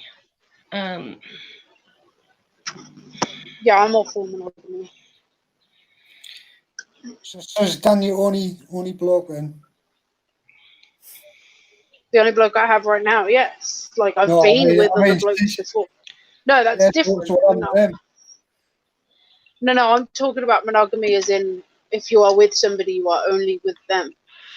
Yeah, but you can't say what's going to happen in the future, can you? You only No. deserve somebody in a certain way. No, but what I mean is, like, I wouldn't be with somebody else whilst being with Dan. Yeah, I know that. That Yeah, kind of monogamy. I get what you mean there. Yeah. Yeah, Well, that I'm in the kind of same monogamy. partner for life. Do you know what I mean? It's a big commitment, isn't it? Oh God! Well, for my generation, yes, it is, because we have broken down family values. You're gonna have to let VB back in, mate. We've broken down family values. We've broken down marriages. We've made divorce legal, so people have other options. You know. What up, VB? Welcome back. Well, not just in your lifetime. This has been going on forever. I mean, again, I'm going to say I've been in the same situation. I was married. I spent a lot of years with this person, like doing all the things I thought was right. And in those years, you grow and change, and you hope that you grow and change together. Sometimes it don't happen. So religion tells you can't divorce. That's like sinful. Maybe it is. However, I think that if you are honest and giving in whatever relationships you've had in life, then you're good. It's weird because with divorce, okay, like nowadays people can divorce, especially in Western cultures. I mean, we could blame feminism for that too, but we don't even have to. The thing is that human beings used to live much shorter lives. So it really wasn't that big of a deal. Like most people were dying when they were like 40, 43 years old. So, a marriage for, 15 years, it was really not big of a deal back then. But now people are living to in their 70s, 80s, 90s, 100 years old. Yeah. That's why people break up, because no two people grow together at the same rate. And feeling like you have to make such a large commitment at the tender age of 18, 19, especially for a woman, because women back in the day would get married very, very young. I believe my nan was 17, and she had a very healthy marriage until my granddad passed away. Well, yeah, because a woman's eggs stop producing around age 38, 39. So, Yeah, exactly. They have a clock. Yeah, women have to get locked down, if they And want as to we've reap the said benefits before, of marriage. men mature like a fine whiskey, fine wine, know? So they get better with age. But the commitment, to make a commitment at 18 for another 60, 70 years is a very scary commitment, especially in this age. I mean, people are maturing, and children are me and Dan were talking about this the other day. Children are hitting puberty much younger than they were before. You're seeing girls going through puberty at 8 and 9. I mean, I got my period when I was like 11 or 12, and in just like 15 years it's changed and gone down by 2-3 years. That's crazy. Like, soon we're going to be birthing children who have their ovaries ready, you know. Mike just said, so do you think monogamy brought the human race this far? 8 billion people on the planet just because we all stayed and screwed just one person? No, the family values have come to the Western world with religion and modernization of religion. So I would say for the past 300-400 years, we've had more monogamy. You've had women being sold for sheep and cattle and stuff to men, and women not having a choice and having to stay with that man. It's only been recently where we've kind of gone maybe back where women are allowed and men are allowed to be with different people. But obviously I don't think we've had monogamy for that long, you know. I think there's a responsibility to your kids, and you want to be with a partner as long as you're with the kids as grown up. But once the kids get on the fight, you don't feel the same, I don't think. Unless there's something really special between you. But your responsibilities isn't there in the same way. But yeah, if you're in your late teens or early 20s, and then you have a kid, and that kid leaves when he's 20, then you're in your 40s, 45, and then your sex drive is dramatically decreased for both of you. So, you know.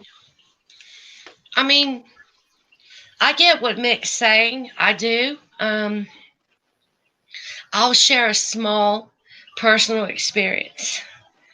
Quite recently, my ex-husband died in a very terrible way, to be fair. Yeah, it was horrible. However, when he was sick in the hospital, he called and said, "Can you bring Sylvia and yourself to the hospital? Because this isn't the way it's supposed to end." So here's what I knew. I knew he wanted me there, and I knew that, like, all the years of distance had not changed much. The love was still there, and the responsibility was still there.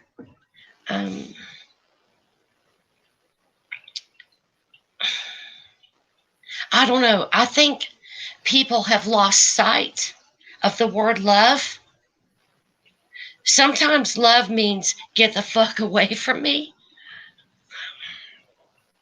Well, do you know the way that you said you made you feel there is, did you have kids with them? Did you have children with them? Yes.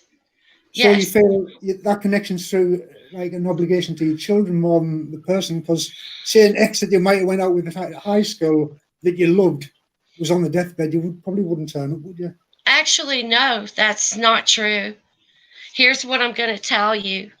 I'm having a hard time moving forward because of the love. And it's not about my daughter. It is about him. So again, I want to say that I think people lose sight of the word love. If you love someone today, you should love them tomorrow and the next day and the next day. Depending on what kind of shit they do to you. People do all kinds of shit. They do all kinds. You can't just get walked all over and just continue. Oh, I said I loved you 2 years ago, so I'm just going to keep loving you the same, even though you're fucking other women, or you're, you know, doing drugs in the alley and getting yourself fucking beat up. Yeah. Putting our family at risk, you know.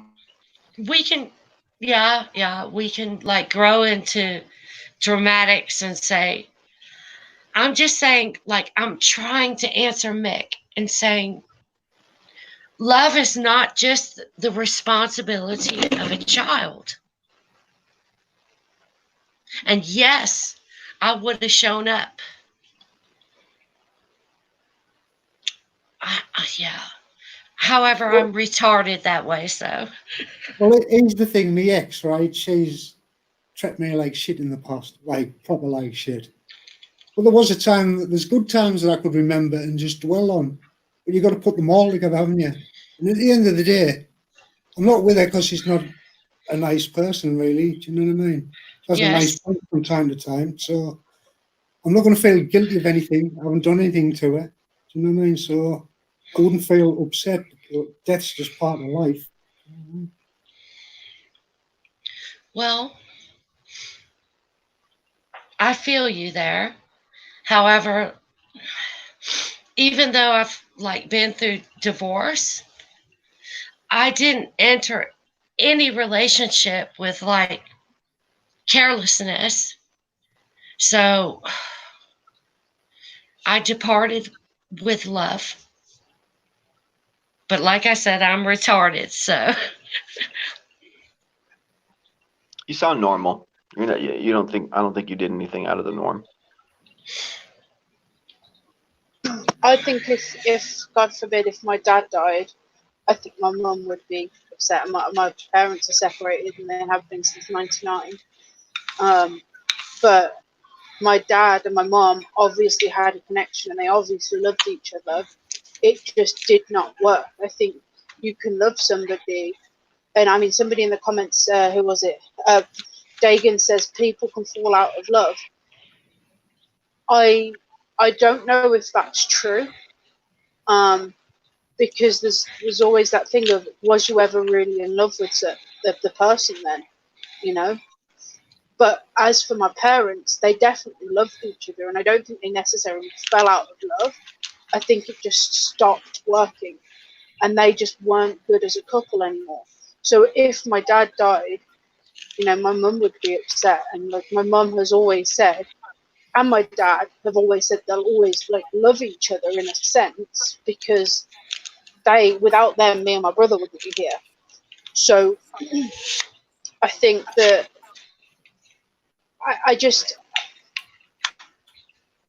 I think that you can have different levels of love. You know, there's the existing love. I mean, like I love Dan. You know, I love Dan to bits. Aw, cute. And if we ever broke up, I think there'd always be a part of me that loved him. But your new person, if I got a new person, you just love them in a different way. Do you know what I'm trying to say? Sort of, but you said there would be a part that would probably instead of the is. Do you know what I mean? So there's room for doubt, isn't there? Well, yeah, because I don't know the future. I don't know how I will feel in the future. I don't have. So what you're describing as love might not actually be love. It might just be a thing that you've labeled infatuation, exactly. Or lust. No, exactly. Like how I feel right now, I love him, but you never know. I could be wrong. It could just be pure chemical attraction. Yeah, thank you, VB. Brain just fell out of my ear. How does it compare to your kids? It's a really difficult thing because I love my son in a different way to I love my mom and I love my dad. You know, right, like so I would. So you say a different way. So you say a different way. Is that what love is? And the other thing isn't love. I think there's different. No, I think there's different scales of love. I mean, I love my mum and I love my dad, but I wouldn't jump in front of a bullet for my mum and my dad because I'd leave my son motherless. But I would 100% jump in front of a bullet for my son. There's different, but then again, that could just be a maternal instinct. It's without cracking my skull open and giving me a CAT scan. It's very difficult to describe emotions that you're feeling and feelings that you're feeling in a linear, logical way. It's difficult to put feelings into logic. But I know what I'm trying to say, just not articulating in a I don't think I'm articulating. I mean, you have an understanding of pecking order, and that doesn't mean that you love less. It means that you understand the order of life. Yeah, there's love and there's cherish, you know? Mhm. Like you cherish your parents, you love them, but it's not the same way that you love someone that you're like sexually involved with, you know? Yeah. There's different types of functionalities of love, you know? There's the love you have for your parents, there's a love you have for your own children, there's a love you have for just your friends, and then there's a love you have for your lover, you know? Yeah. In the Bible, Exactly. there's different. In the Bible, in the original language or whatever, there's 5. several different. There's several different types of love. There's agave love. There's this kind of love. You know. Yeah, there's 5 words for love in the Bible, and actually, God uses the weirdest one out of all of them to describe His love for man. And what is the word I'm looking for? It's actually a sexual type of love. And then the Bible goes on to try to explain it away, why God has this. What is the word I'm looking for? I cannot remember. Shite bugs, man. Anyway. I think that was the word.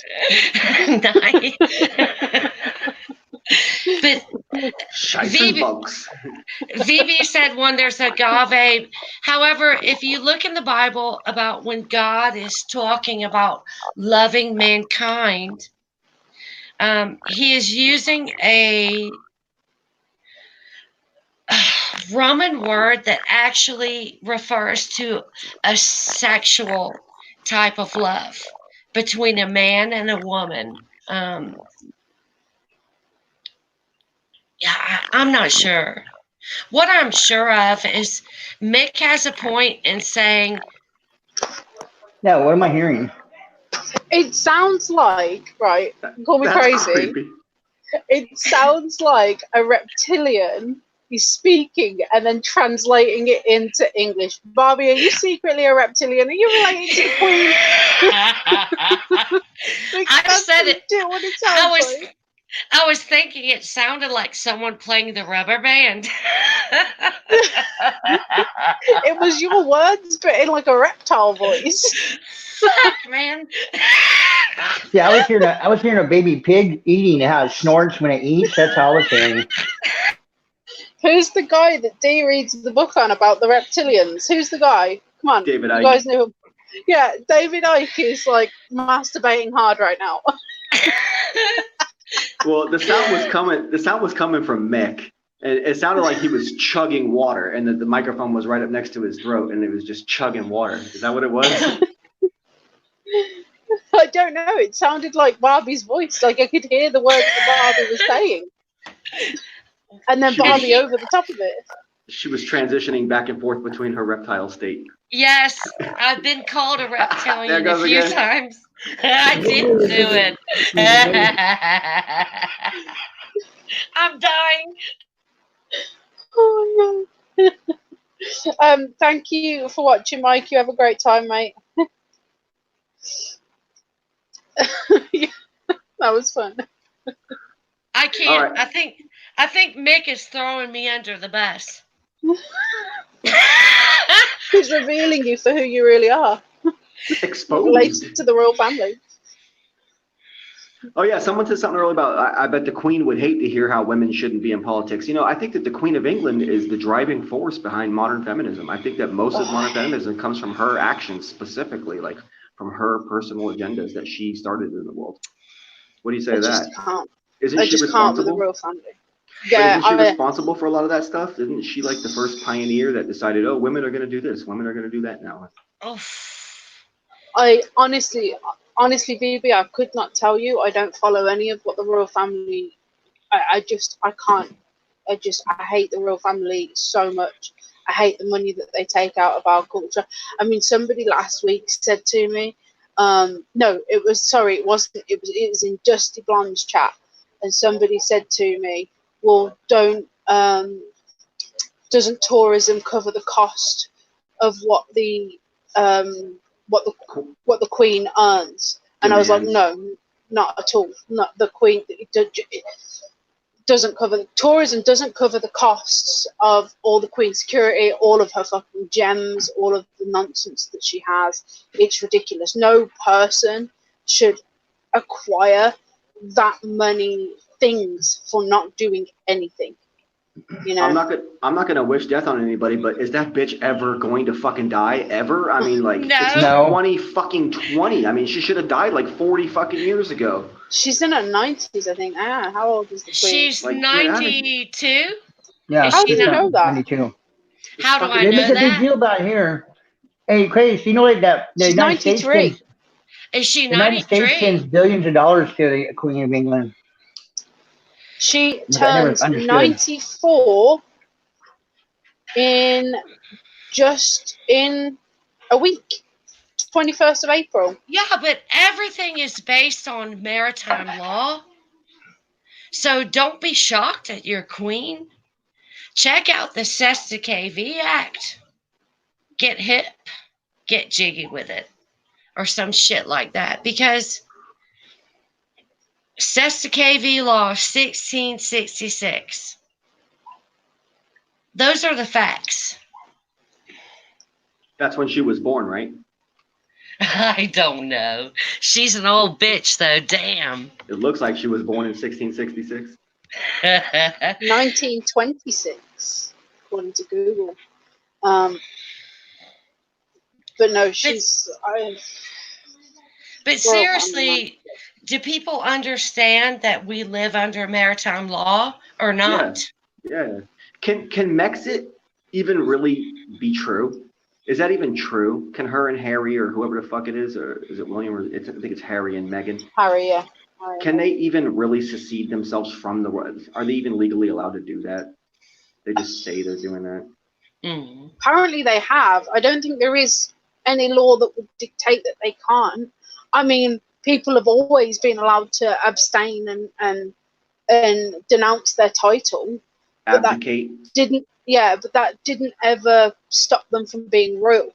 They're not being stopped from being royal, but they're no longer being allowed to be introduced as His or Her Majesty.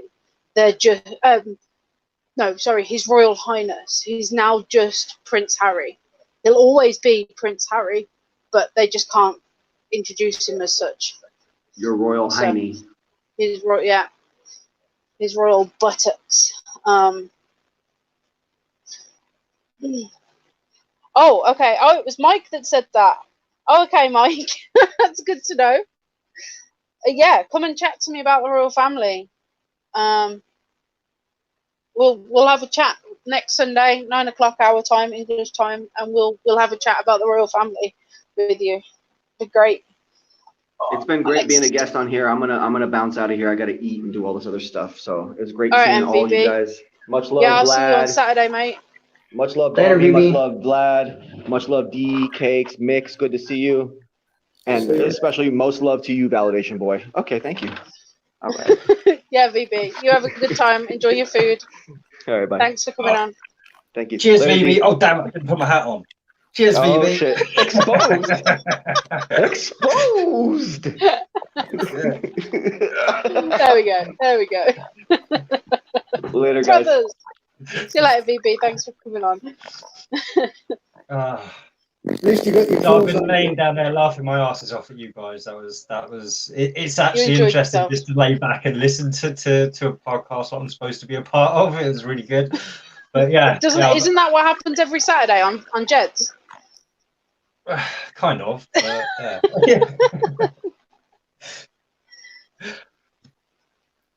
yeah. Royals next week suppose it's better than Corona Escapade. Yeah, man, I'm down to talk about the Royals. I don't know about you guys, but for me and D, it's 12:30.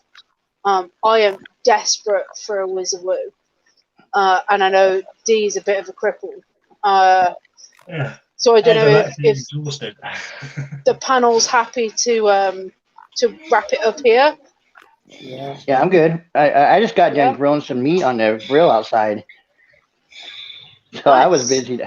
I was doing that. I was going to show up, but it was so windy you couldn't really see the smoke coming out anyways. Okay. But yeah, I just got loud here. It just got loud here. And not bringing anything to it. Thanks. Yeah, I brought a lot to it. Yeah, no, you know I'm messing. Yeah. Well, guys, So- I thank you kindly.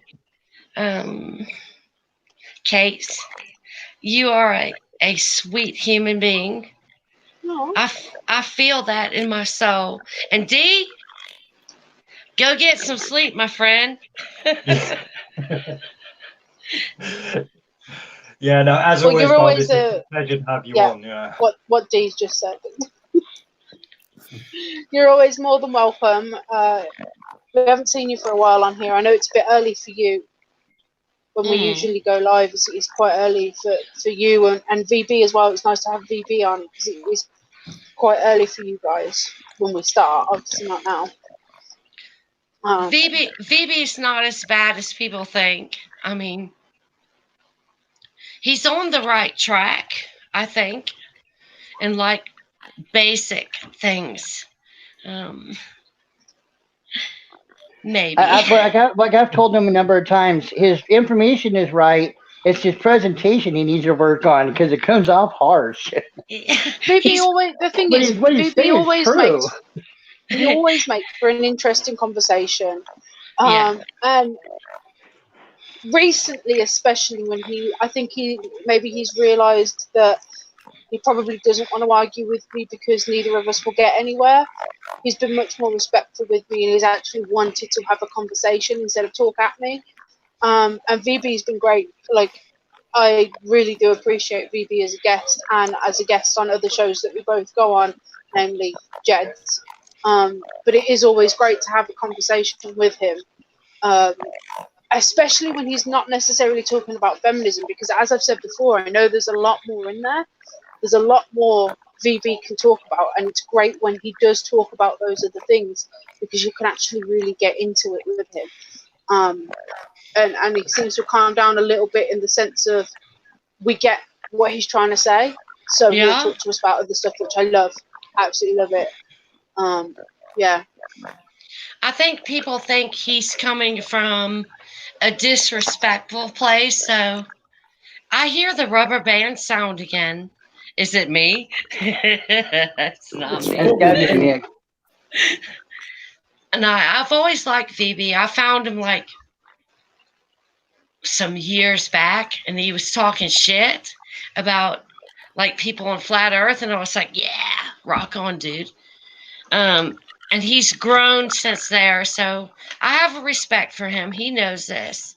And Vlad, you are awesome, my friend. I appreciate that. Before we wrap it up, can I just say something to beyond belief? Why are you trying to instigate something when you don't have the backup? Like, you have nobody on this channel who will back you up. Everybody will back up Vlad before they back up you. These people come here every week. Vlad comes here every week. You've come here twice. Like, I don't understand why you're trying to instigate things with our panel when nobody here is going to have your back. Everybody here knows Vlad, knows the point he was trying to convey, and you're just trying to twist his words. Also, why the fuck did you delete the comments 2 weeks ago? That really pissed me off. Oh, is that why those were gone? I was trying to find those and I couldn't find them. I can't watch the video back because you deleted your comments. Yeah, that's a So I have no context. It's your word against his because you deleted your comments. I think he means at the beginning of this, or some way through this one, when Vlad realised who he was, he called him a fuckbag. Like, yeah, because he was being a dick like 2 weeks ago and then deleted his. But this is what proves Vlad's point when he called him an instigator in the first place. That comment there, like he addressed it earlier on in the chat. He addressed it when it happened. So now addressing it again at the end of the show is that instigate. Yeah, I ignored it. Now he's got the attention he wants. Because I ignored it. I didn't even say anything about it because I could have explained myself further, but I didn't see no reason to. Because you guys already did for me. I explained you. Yeah, exactly. I explained you because maybe he didn't have the mental capacity to understand it in the way that you put it. So I put it in an easier way. I put it in like baby talk so that maybe he'd understand it. Your belief has said he said he'll jump on sometime, so he can come on and. You're more than welcome. He stuff. won't. Yeah. He won't. He's so used to being on Dell's channel as a moderator, and if anyone disagrees, then he like eats them alive. Yeah, I know who. He's just said you didn't correct. Hang on. He just said you didn't correct the swearing, Eternal Padawan, like you said to others before. Correct. We are very much a. Mick, would you just mute your mic set, mate? You've got that weird noise again. Thanks, man. We don't correct what people say on here. This is very much you can say what you want to say. Hence why we don't have any mods, like apart from me and Cakes. We are the only moderators on this channel. If somebody wants to post a link, we'll give them mod for a minute and then take it off them once they post their link. You know. But see, take this case, you're feeding into what he wants as his attention. And so I'm not going to say I didn't see no reason to go any further with it earlier. Yeah, no, I'm just saying that like pointing out that D didn't correct you when you swore at somebody. Vlad is well within his right to swear at you, and you're well within your right to your opinion. Like I said, you're more than welcome to come on the show next week or whenever you know. You can have your word, have your opinion, have your say. You're more than welcome to do that. But I was calling everyone dumb fucks last week. I can hardly correct somebody for calling somebody a fuckbag. No, he won't do it. Because like I said, he is a moderator on Dell's channel. And so you've been Dell's pit bull. However, Dell didn't ask you to be such a douchebag. You took that upon yourself to be an asshole. Yep. I mean, like I just said, you didn't need to instigate that when we'd already addressed it. Yeah, you do, Chris. But I don't know if he's a good lad or not, Chris. You know me. I'm not going to say he's a dick. I'm not going to say he's an amazing guy because I don't know him. And I'm also not going to say you can't type this, you can't say this. I mean, I could have just deleted your comment, but this isn't that kind of show. Everybody is well within their right to an opinion. So next week, if you want to talk about it, instead of getting wires crossed over a keyboard, because obviously emotion is never portrayed via a keyboard. So it's very difficult to misunderstand somebody's tone. So you're more than welcome to come and talk about it next week, or talk about whatever you want, to be perfectly honest. Yeah. But anyway. Can I just say something? Yes. Oh, yes. Can. So if you're living in a world where everybody can have their own thoughts, that means you have to be tolerant of other people's thoughts, don't you? Because you're going to get everything. So therefore, it's just whether you want to pursue something, that's all. Or want to go down that road or stay away from it. But if everybody's entitled to their own thoughts, then my thoughts don't have to be tolerated because my thoughts are entitled to me.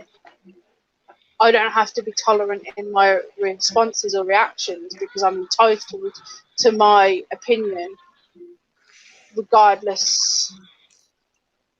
Yeah, but you can't be upset by anybody's behaviour or the way they think. That's what I'm trying to say.